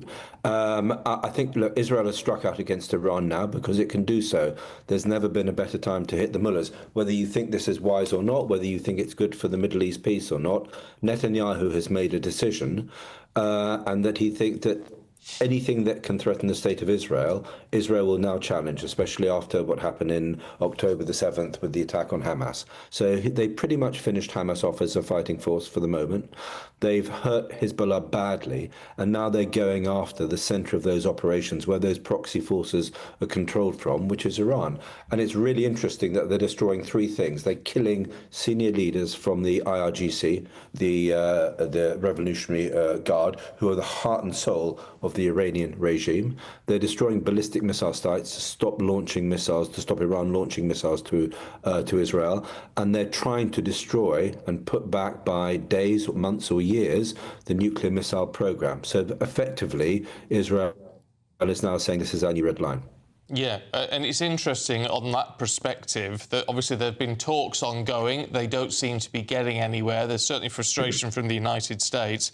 And their former national security advisor, Israel's former national security advisor, telling us earlier on that really they're acting on behalf of the Free West here. This is the threat that nobody in the West wants to see. Yeah, look, that's a very good point. I think yesterday the Global Nuclear Watchdog formally declared Iran being in breach of its non-proliferation obligations for the first time. And in the last few months, Iran started enriching uranium at 84% enrichment, which is just shy of the 90% you need to build a nuclear warhead. Or to have the kit, the enriched material, the uranium for a nuclear warhead. So they were effectively signalling that they were getting close, that the West should back off, that Israel would back off, because otherwise it would be easy for us to build a nuclear weapon, the Iranians. And I think the Israelis are now, you can support this or not, but they are now calling their bluff. The one thing I would say on the Israeli side, I've just been listening to the BBC, which is depressing as ever, frankly, whose attitude seems to be whatever happens in the Middle East, it's always Israel's fault. There seems to be nobody challenging the idea here that Iran is trying to build a nuclear bomb in order to destroy another state in the Middle East and threaten many of our Sunni Arab allies, like the Saudis, like the Jordanians, etc. So we do have to understand that Israel is perceiving itself to acting in its own self-defense and in our defense as well by stopping a really vile, murderous regime from getting nuclear weapons. And Bob, what is the end game here? Because Israel wants to end the nuclear capability of Iran, we know that, but would they be satisfied with weakening it? Would they be able to destroy the nuclear program by themselves, or would they need allied support? Okay, so this is a big problem, and the danger is that this will then convince the Iranians that they just need to get those weapons ASAP, and they'll buy them from Pakistan, or they'll buy them from North Korea via the Russians or something. So this could escalate out. So there are clearly some very high-risk options here. The Israelis are hoping that they are effectively undoing to Iran's not only the nuclear program, but the power of the IRGC by destroying the leadership and putting them back months, by destroying the ballistic missile science to make it difficult for Iran to strike in a retaliatory fashion. And I don't think the Iranian retaliatory strikes are going to be particularly effective. And they're trying to destroy the Iranian nuclear program, preferably for years. Although in the great scheme of things, you're still talking about relatively short time frames. I think ultimately what Netanyahu wants is he knows Iran, he knows the mullahs in Iran have a very weakened grip on power, and he may be hoping that actually these attacks will start to unwind and unravel the Iranian regime, and it may be brought down from the inside, although that's probably more likely not than likely. OK, Bob Seeley, appreciate your time. Thank you. Well, of course, we'll keep you across developments throughout the programme this morning. Do stay with us. Still to come, Duncan Barks and Claire Pearsall will be here to go through the papers with us. But first, if you're in search of some holiday sun, here's the forecast for some of the top European destinations. I hope we haven't forgotten anything. Travel insurance, I tick that box. Yeah, but remember what you forgot last year. All Clear Travel Insurance sponsors GB News Travel Destinations forecast. Hello there, good morning. A dry and bright start for many, but further thunderstorms are on their way with some Met Office warnings over the weekend. Stay tuned and I'll be here with all the details. All Clear Travel Insurance sponsors GB News Travel Destinations forecast. Westminster, the ultimate clique. And you're fighting like rats in a sack. But here on the Camilla Tominey Show, we ask the questions the establishment media is too scared to ask. OK, let me ask you a straight question, because I know you're a straight-talking politician. Whether it's net zero, illegal immigration or law and order, nothing is off-limits. You had the power then. Yeah, as I and say, now you've lost it. That's the Camilla Tominey Show, a politics show that's fearless. But no, let me finish my question if you don't mind, because it is my show. Sundays at 9:30, only on GB News, the People's Channel, Britain's news channel. Britain's newsroom, weekday mornings from 9:30. So a new book will challenge the conventional view of Alzheimer's, claiming that for the vast majority of people, it is not an inevitable part of ageing, but something that can actually be prevented. So we're joined in studio now Patrick Holford, chair of the Alzheimer's Prevention Expert Group, who joins us now. Patrick, it's a very powerful message, the idea that you can prevent Alzheimer's. There seems to be a sense that it's just inevitable with ageing for a lot of people. Why is it not? It's not inevitable, because half of people don't get it. And one point to make very clearly is that less than 1 in 100 cases are caused by genes. So there's a few very, very rare genes which will cause Alzheimer's. So possibly for up to 99%, we can prevent it. And even a major UK biobank study, which, by the way, left out 2 of the most important risk factors, for reasons I'll explain, concluded that 73% can be prevented. Now, the terrible thing about Alzheimer's, which is really a shrinkage of the brain, is once you've got holes in your brain, there is no way to reverse that. The rate of brain shrinkage in people with pre-dementia reduced by 73%. In the latest drug, donanemab, the rate of brain shrinkage increased by 20%. So what we're really in right now is a pharmaceutically led sort of industry that is pushing for a cure. I don't think a cure will come because there isn't a single point. Well, the book is Alzheimer's Prevention is the Cure. Thank you so much, Patrick. Foodforthebrain.org. Patrick Holford, chair of the Alzheimer's Prevention Expert Group. GB News, the People's Channel. We're proud to be GB News, the People's Channel. And as you know, we always love to hear your views. Now, there's a new way of getting in touch with us at gbnews.com/yoursay. By commenting, you can be part of a live conversation and join our GB News community. You can even talk to me, Bev Turner, or any of the members of the GB News family.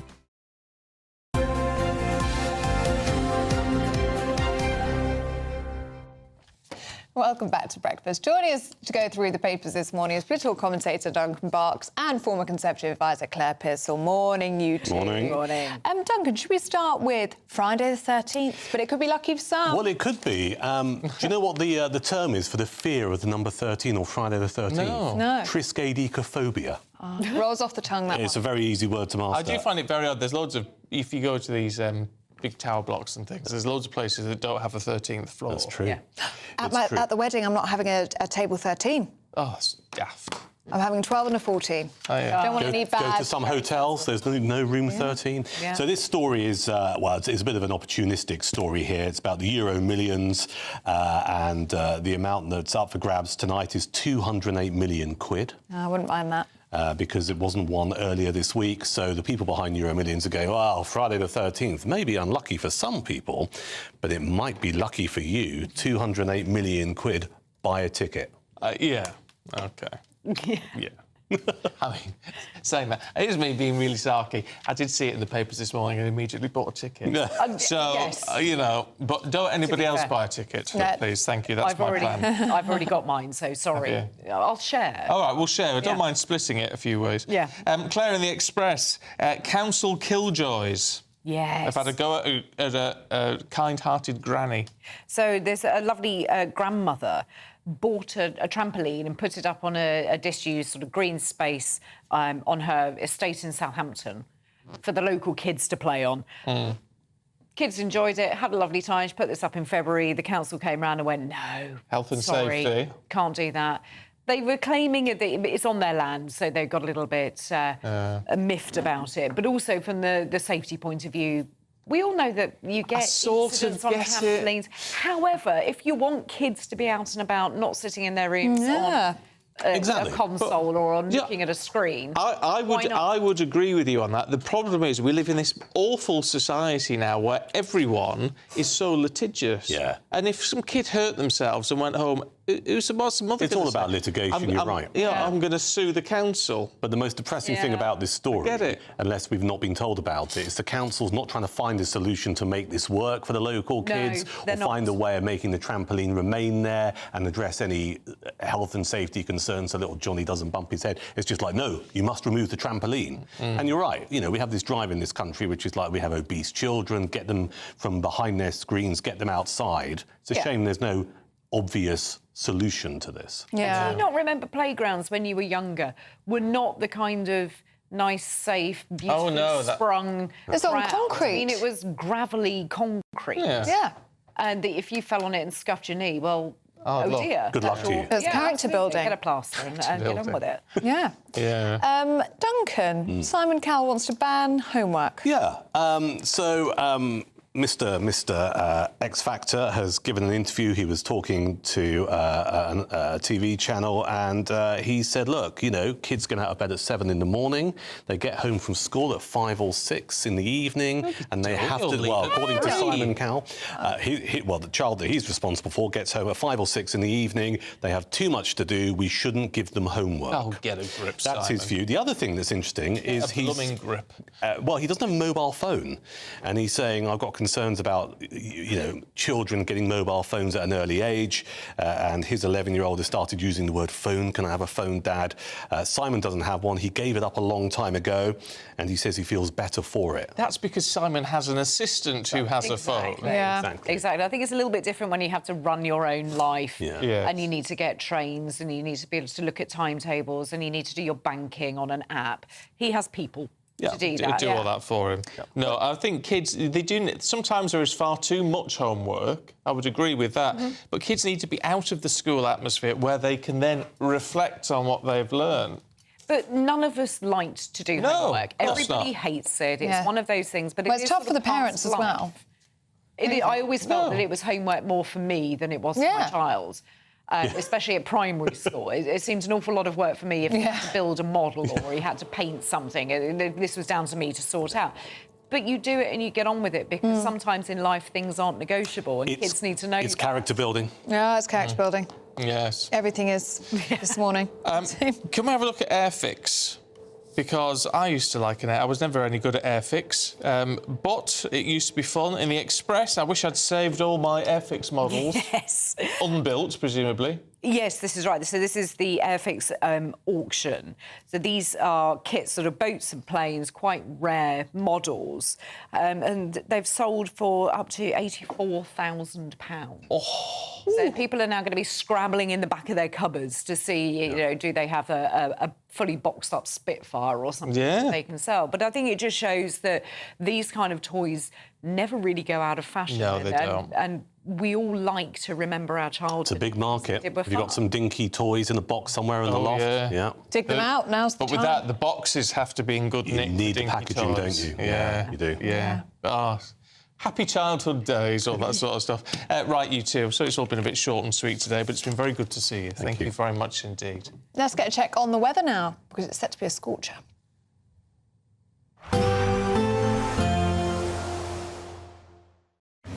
Even though we'll see a cloudy start, it'll be a bright outlook for the rest of the day. Boxed Solar, sponsors of weather on GB News. Hello there, good morning. Welcome to your GB News weather update from the Met Office. Many should see a dry and bright start to the day, though Friday the 13th is set to bring some thundery downpours with a few Met Office weather warnings in force over the next couple of days. But as I say, many should see a dry and bright morning, particularly across the southeast. Plenty of sunshine here. Though it's not long until we start to see some thundery showers start to push up across Northern Ireland, parts of Scotland, and then it's all eyes to the south. Some more persistent outbreaks of rain pushing through here. This could turn heavy at times and possibly thundery later into the evening. But elsewhere, plenty of dry weather, plenty of sunshine across the southeast, though it is still going to continue to feel warm and muggy. Highs reaching around 29, possibly 30 degrees Celsius. That would make it the warmest day of the year so far. But to finish off the day across Scotland, there's still going to be plenty of showers. These too could be heavy at times still as we progress into the evening. But across Northern Ireland, northern parts of England, it should be mostly dry to finish off the day. Then it's really all eyes towards southern parts of England and Wales. Some quite heavy and persistent outbreaks of rain pushing northwards here. And once again, these could turn quite thundery at times too, with a couple of weather warnings for thunderstorms issued here. And it's really this warm plume of air that pushes up northwards, bringing with it some heavy outbreaks of rain and some quite thundery outbreaks by the time we reach Saturday morning. So do take care if you're travelling around. This could cause some travel disruption, but turning a little dry across parts of the south during the very early hours of Saturday, and it's still going to have that warm, muggy feel in the air even by the time we reach the morning. A continuation of the unsettled weather still pushing its way northwards, bringing some heavy thundery outbreaks of rain into northern parts of England, parts of Scotland and Northern Ireland, and still a few showers across England and Wales, turning a little lighter though, and mostly dry across parts of the southeast, feeling a little fresher here too, not quite as warm and muggy, but still temperatures reaching around 24 to 25 degrees Celsius, so still warm in the sunshine. Expect a warm front, moving from the kitchen right through to the rest of the house. Boxed Boilers, sponsors of weather on GB News.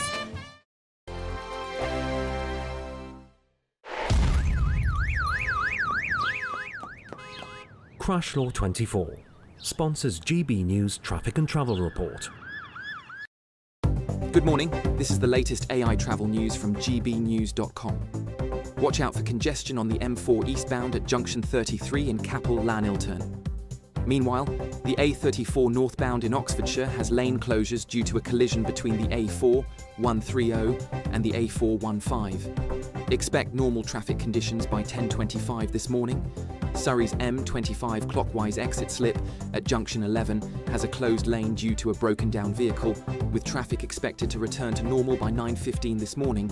And on the trains, cross-country faces disruptions between Winchester and Basingstoke, and weather conditions on the Gatwick Express may affect your journey today. For more travel news, go to gbnews.com. Crash Law 24 sponsors GB News Traffic and Travel Report.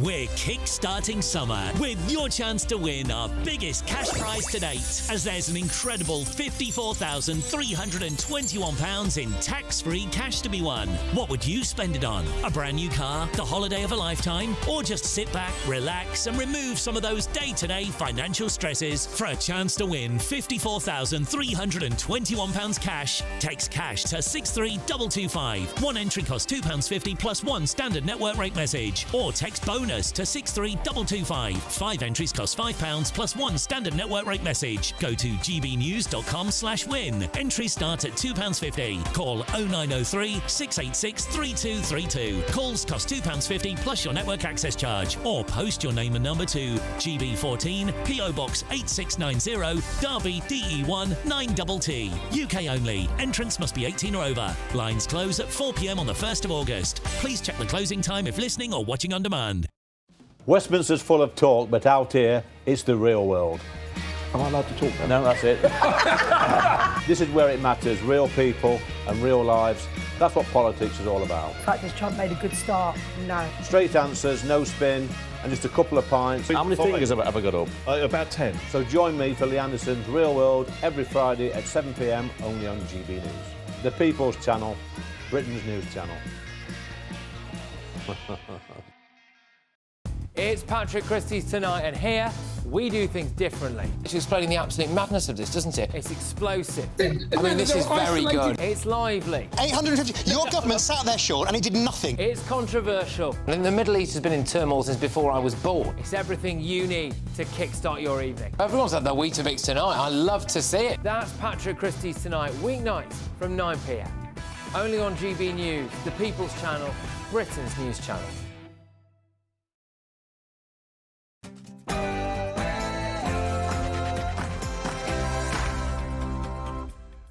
Morning to you. Tensions reach breaking point in the Middle East. Iran fires 100 drones at Israel in a retaliatory strike after Tel Aviv targeted Iranian nuclear sites overnight and killed the head of their military. The Prime Minister has urged all parties to step back and reflect on the tensions. Well, those Shahed drones are already being intercepted by Israeli Defence Forces, by the Jordanian Air Force over Jordan, over Syria and over Saudi Arabia as they make their way towards Israel. Unimaginable tragedy and a miracle against all odds. A 40-year-old British Indian man is the sole survivor to walk away from the Air India plane crash, which killed 241 people. The Chancellor is accused of making up the numbers in the spending review as economists warn that tax hikes will come if the economy continues to shrink. Rioters attack police in the fourth night of unrest in Northern Ireland. It comes despite police chiefs vowing to arrest and prosecute bigots and racists behind the violence. And on something completely different, Britain's got a new dog breed. The Moody, the Hungarian Moody, is officially granted recognition by the Kennel Club, making it the 225th breed in the UK.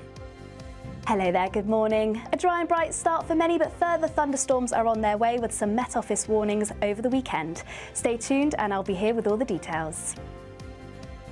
Just gone 9 o'clock, I'm Stephen Dixon. I'm Ellie Costello and this is GB News Breakfast.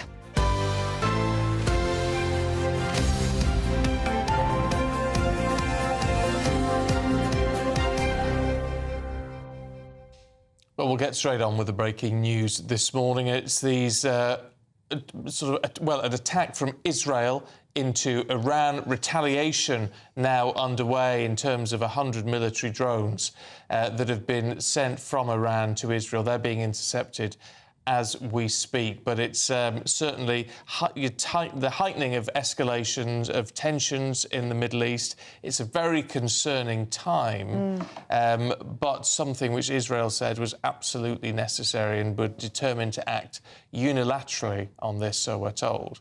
Well, GB News' Home Security Editor Mark White joins us now. Mark, what's the latest? Well, those Shahed drones, 100 of them launched from Iran, are being intercepted or have probably been intercepted by now. And not intercepted over Israel, but intercepted well before they got to Israel, in Jordan, in Saudi Arabia and in Syria. And interestingly, the Israeli Defence Force has been given permission by the Saudis to operate in Saudi airspace to target these Shahed drones. The Jordanian Air Force has been up shooting down these drones, saying, one, they are violating Jordanian airspace, but also there's a real risk of them coming down on populated areas within Jordan, so they've been taking them out. How important is that in terms of relations in the region? I mean, the Abraham Accords were between Saudi and Israel. All that fell apart, of course, ultimately. But the fact that there is this level of cooperation would actually seem to be very significant. Yeah, I mean, the Abraham Accords were making steady and good progress and were close to being signed when, of course, the October 7th terror attack happened. Then Israel went into Gaza and the talks were effectively abandoned for a while.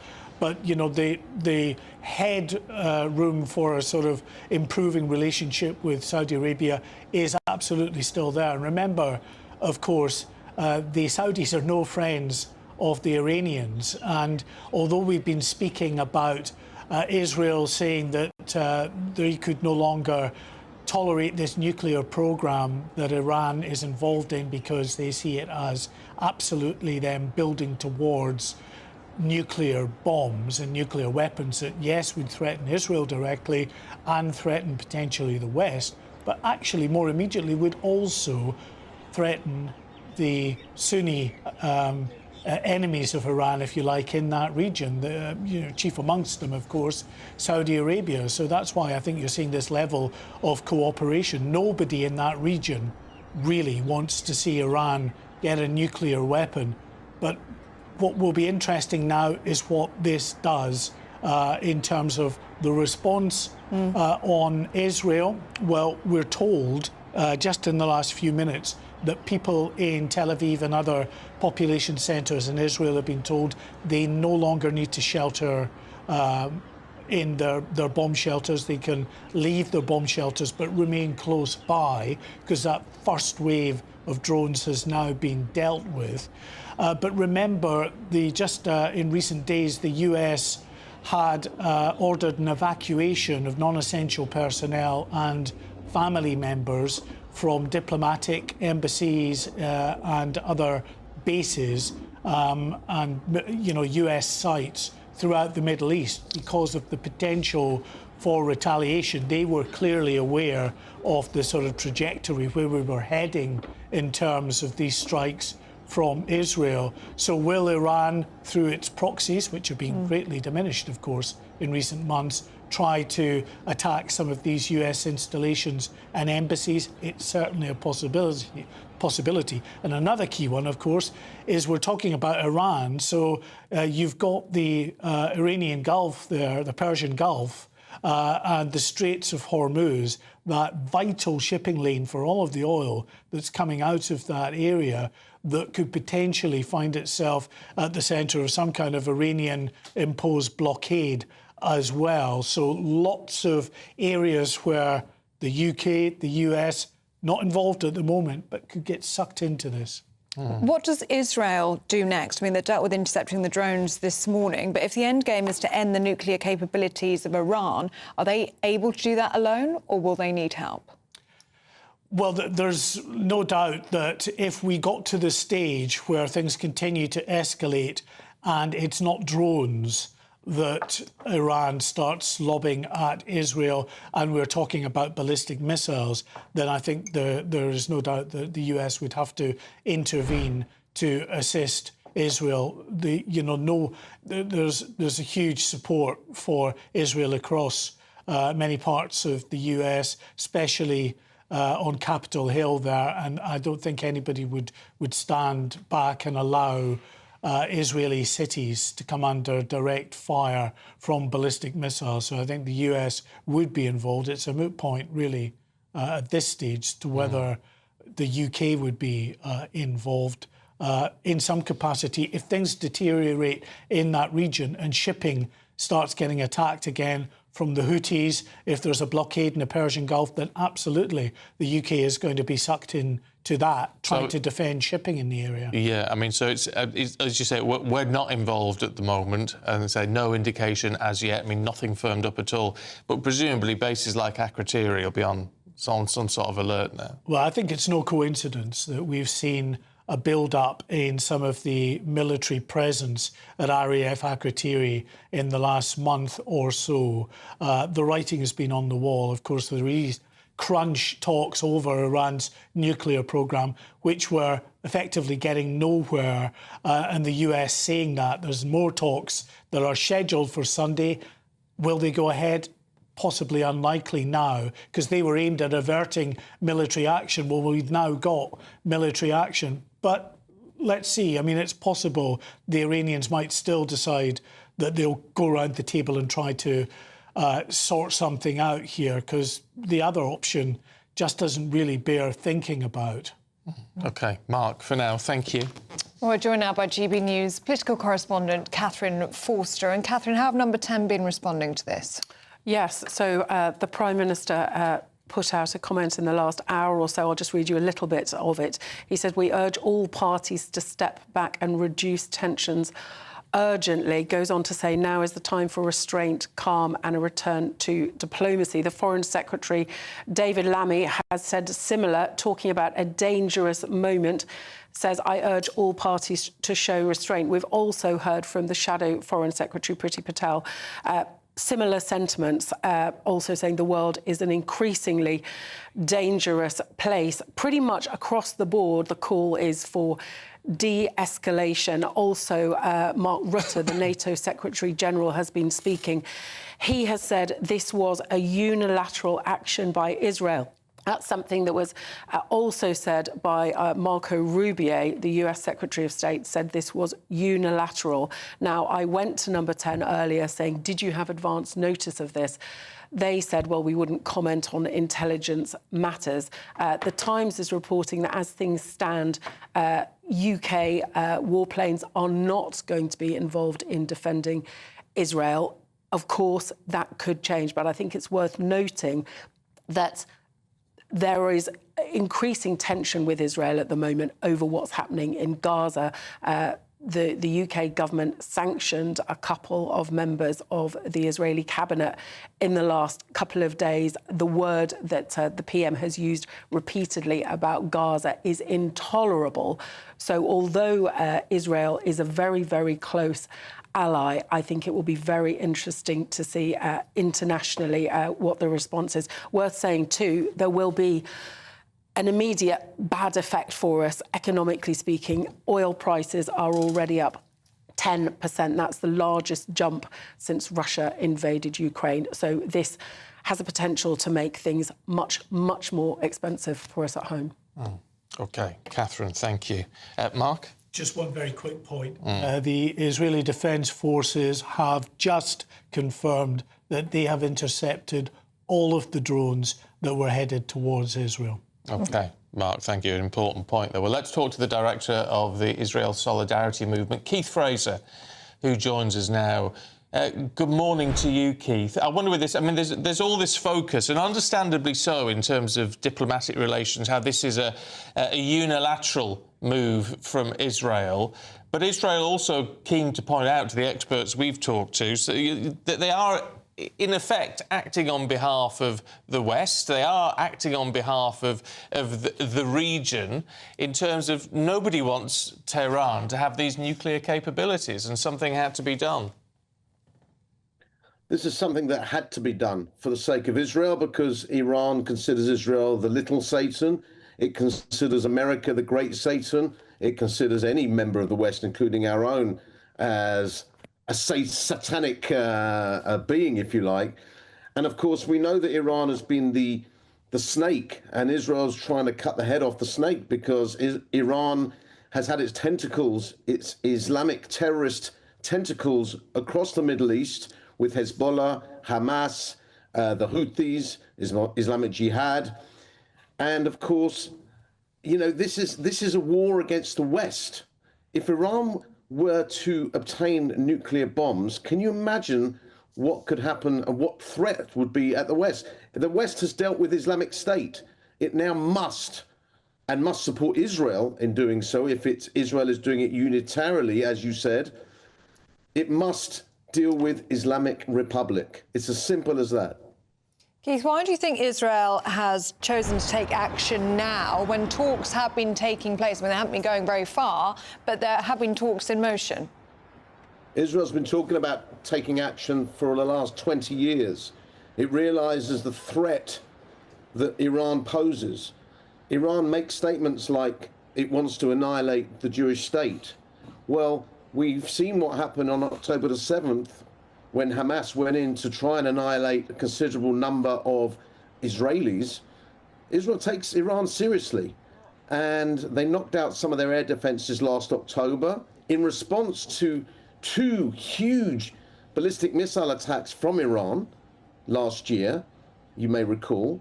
I think one was in April, one was in October, I think. And Israel has had to take action because it has come to light that they are extremely close to developing nuclear warheads. And make no mistake, the West, like I said, has to thank Israel in the same way that it thanked Israel, not initially, when Israel knocked out the Iraqi nuclear reactor in 1981. We know what happened after that with the war on Saddam Hussein. Can you imagine if he'd have had nukes? The Syrian nuclear reactor, well, Bashar Assad killed 700,000 of his own people and used chemical weapons. What happens when these Islamic radicals get hold of nuclear bombs? We are at threat, Israel is at threat, and the whole of the West is at threat. We must support it, and we have to be unified in this support. All right, Keith, but I mean, with that perspective in mind, what then do you make of comments from Downing Street and indeed from the opposition, the Conservatives at the moment, who just seem to be saying, let's calm this down? Well, you know, I don't expect much more. I mean, Keir Starmer is particularly weak in some of his actions, and of course David Lammy is the worst foreign minister that probably we've ever had. You know, we have to be strong. The West does not guarantee its survival by being weak and paying homage and giving a hand with and shaking a hand with these radicals. We have to be strong. These people will take advantage of us if we are weak. It has been shown time and time again that it is strength that they understand, and that is the way Israel is dealing with it, and we must support Israel. OK. Keith Fraser, Director of Israel Solidarity Movement, thank you very much for your time this morning. Just before we move on, Mark, I just wanted to ask you, because you did mention a while ago, does it still look like this is going to be, from Israel's perspective at least, an ongoing campaign? Channel 12 in Israel has been reporting, quoting a senior Israeli official, saying that this will be a 2-week campaign, or as long as it takes, to degrade Iran's nuclear capabilities. Now, what we understand is the first attacks have concentrated on those senior figures, so the head of the Iranian Revolutionary Guard Corps, Hussein Salami, who was killed, a number of other senior military officials, and 2 of the top nuclear scientists. We also believe that they've taken out some of the defence systems, the air defence systems, which, remember, in October last year, the Israelis targeted those, caused them significant damage. They've not been fully restored. Well, Israel have just struck quite a few of them again. In terms of the nuclear facilities, just got this in, the nuclear watchdog, the Atomic Energy Agency, reports that the Fordo fuel enrichment plant, which is believed to be Iran's primary facility for the enrichment of weapons-grade uranium, wasn't targeted during last night's attacks. So, of course, a couple of these facilities are deep underground. How do they get to them? Well, we're not sure at this stage. We don't know what the plans are going ahead for the Israeli military, but that plant, it seems, was not targeted. And Mark, you brought us the line in the last few minutes that Israeli media reporting all Iranian drones have been intercepted successfully. Is there a concern, though, that this is just part of a larger response by Iran, or is that all we're expecting to see so far? It would be unusual, I think, if this was just a single response from, especially if Israel are saying that they're going to continue their action. So clearly, if there's another wave of attacks from Israel, it's going to be probably by a more significant response from Iran itself. Iran say they've launched many hundreds of drones. It's not. It's been 100 plus. Yeah. OK, Mark, thank you very much indeed. We've got more coming up for you in just a moment here on GB News.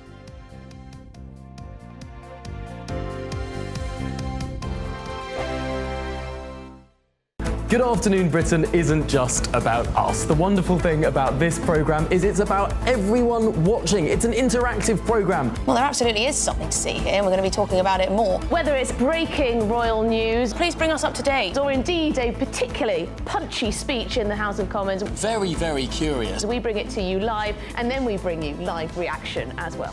That's Good Afternoon Britain, weekdays from midday. Only on GB News, the People's Channel, Britain's news channel. Join me, Nana Akwe, for an informative, interactive news programme with a difference. It's fun.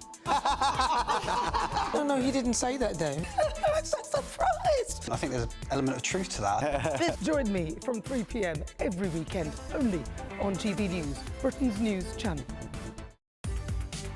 From the school run to the home run, watch a new show for all of Britain. So he can say whatever he wants. A straight talking show where all voices are heard.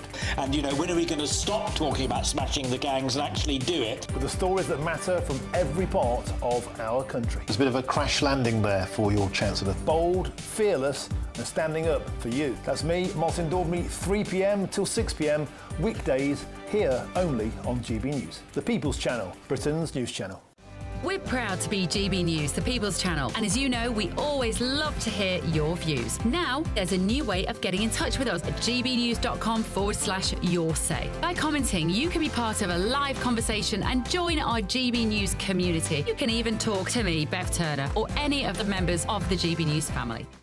Hi, I'm Michelle Dewberry, and my show is your opportunity to cut through all the noise and dive in headfirst to some robust debates. Ideas clash. Situation, Because the failure is... You're deliberately avoiding my point. Nothing's held back. And if you think this is the end of it, wait for more. And we do not shy away from the difficult stuff. Sometimes I want to shake people and say, if only you understood. So join me on Jubes & Co. weeknights at 6 p.m, only on GB News, Britain's news channel. Tomorrow, join GB News as we mark the King's official birthday. Trooping the Colour, hosted by Charlie Peters, Miriam Cates and me, Cameron Walker, live from Buckingham Palace. From 10 a.m. tomorrow on GB News, the People's Channel, Britain's news channel. Exciting news. Every Friday, my Patrick Christie's Tonight Show is going to have a twist to it. We're welcoming some special guests. You. That's right, on Fridays I'm going to be doing my show in front of a live studio audience because this show is about you and what you have to say. It's going to be the same big debates, same big topics, same big opinions, but every Friday night at 9 p.m. you are invited to come on down to Patrick Christie's Tonight to be a part of the action. Only on GB News, the People's Channel, Britain's news channel.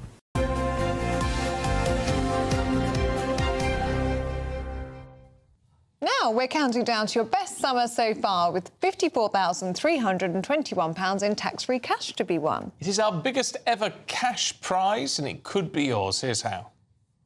We're kick-starting summer in 5, 4, 3, 2, 1 with your chance to win our biggest cash prize to date as there's an incredible £54,321 in tax-free cash to be won. What would you spend it on? A brand new car, the holiday of a lifetime, or just the chance to sit back, relax and remove some of those day-to-day financial stresses? £54,321 in tax-free cash has to be won. For a chance to win £54,321 cash, text cash to 63225. One entry costs £2.50 plus one standard network rate message. Or text bonus to 63225. 5 entries cost £5 plus one standard network rate message. Go to gbnews.com/win. Entries start at £2.50. Call 0903 686 3232. Calls cost £2.50 plus your network access charge. Or post your name and number to GB14 PO Box 8690 Derby DE1 9TT.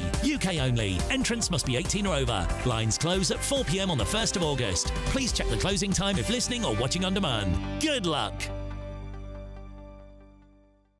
All right, let's just get an update on that breaking news then from our security editor, Mark White. What's the latest you're getting, Mark? Well, word actually through from senior military official General Shalom Binder, who's been addressing the military in the country, saying that this is a threat we want to degrade, disrupt and eliminate. Above all, I want to tell you again how much I trust you, how much I believe in you, and how much I know that with you we can accomplish this. That following the reports from Channel 12 television that this campaign could be a 2-week campaign or as long as it takes to degrade the military and nuclear capabilities of Iran. So we are in the process at the moment of having one wave of drones that have been launched towards Israel. All 100 plus drones have been intercepted, not just by Israel, but by Jordanian forces as well, and by Israeli jets operating in the likes of Saudi Arabia. So in terms of what happens next, well, we wait to see if there is a second or third wave launched by Iran. But we can expect, because Israel has said it, more strikes in the coming hours and days. OK, Mark White, thank you very much for those updates there. Yeah, Mark's going to keep us across this all day, of course. And, of course, it's Ben and Nana next. Good morning, you two. Morning. Morning, good morning, otherwise known as Ben Hanna. We've got loads going on, obviously. 11:20, we'll be taking Kemi Badenoch live. Hear what she has to say. Yes, she's at the Scottish Conservative Conference. And, of course, all the big stories. It's not a short day for news, is it? So we'll be on top of all the latest. But first, let's get some weather.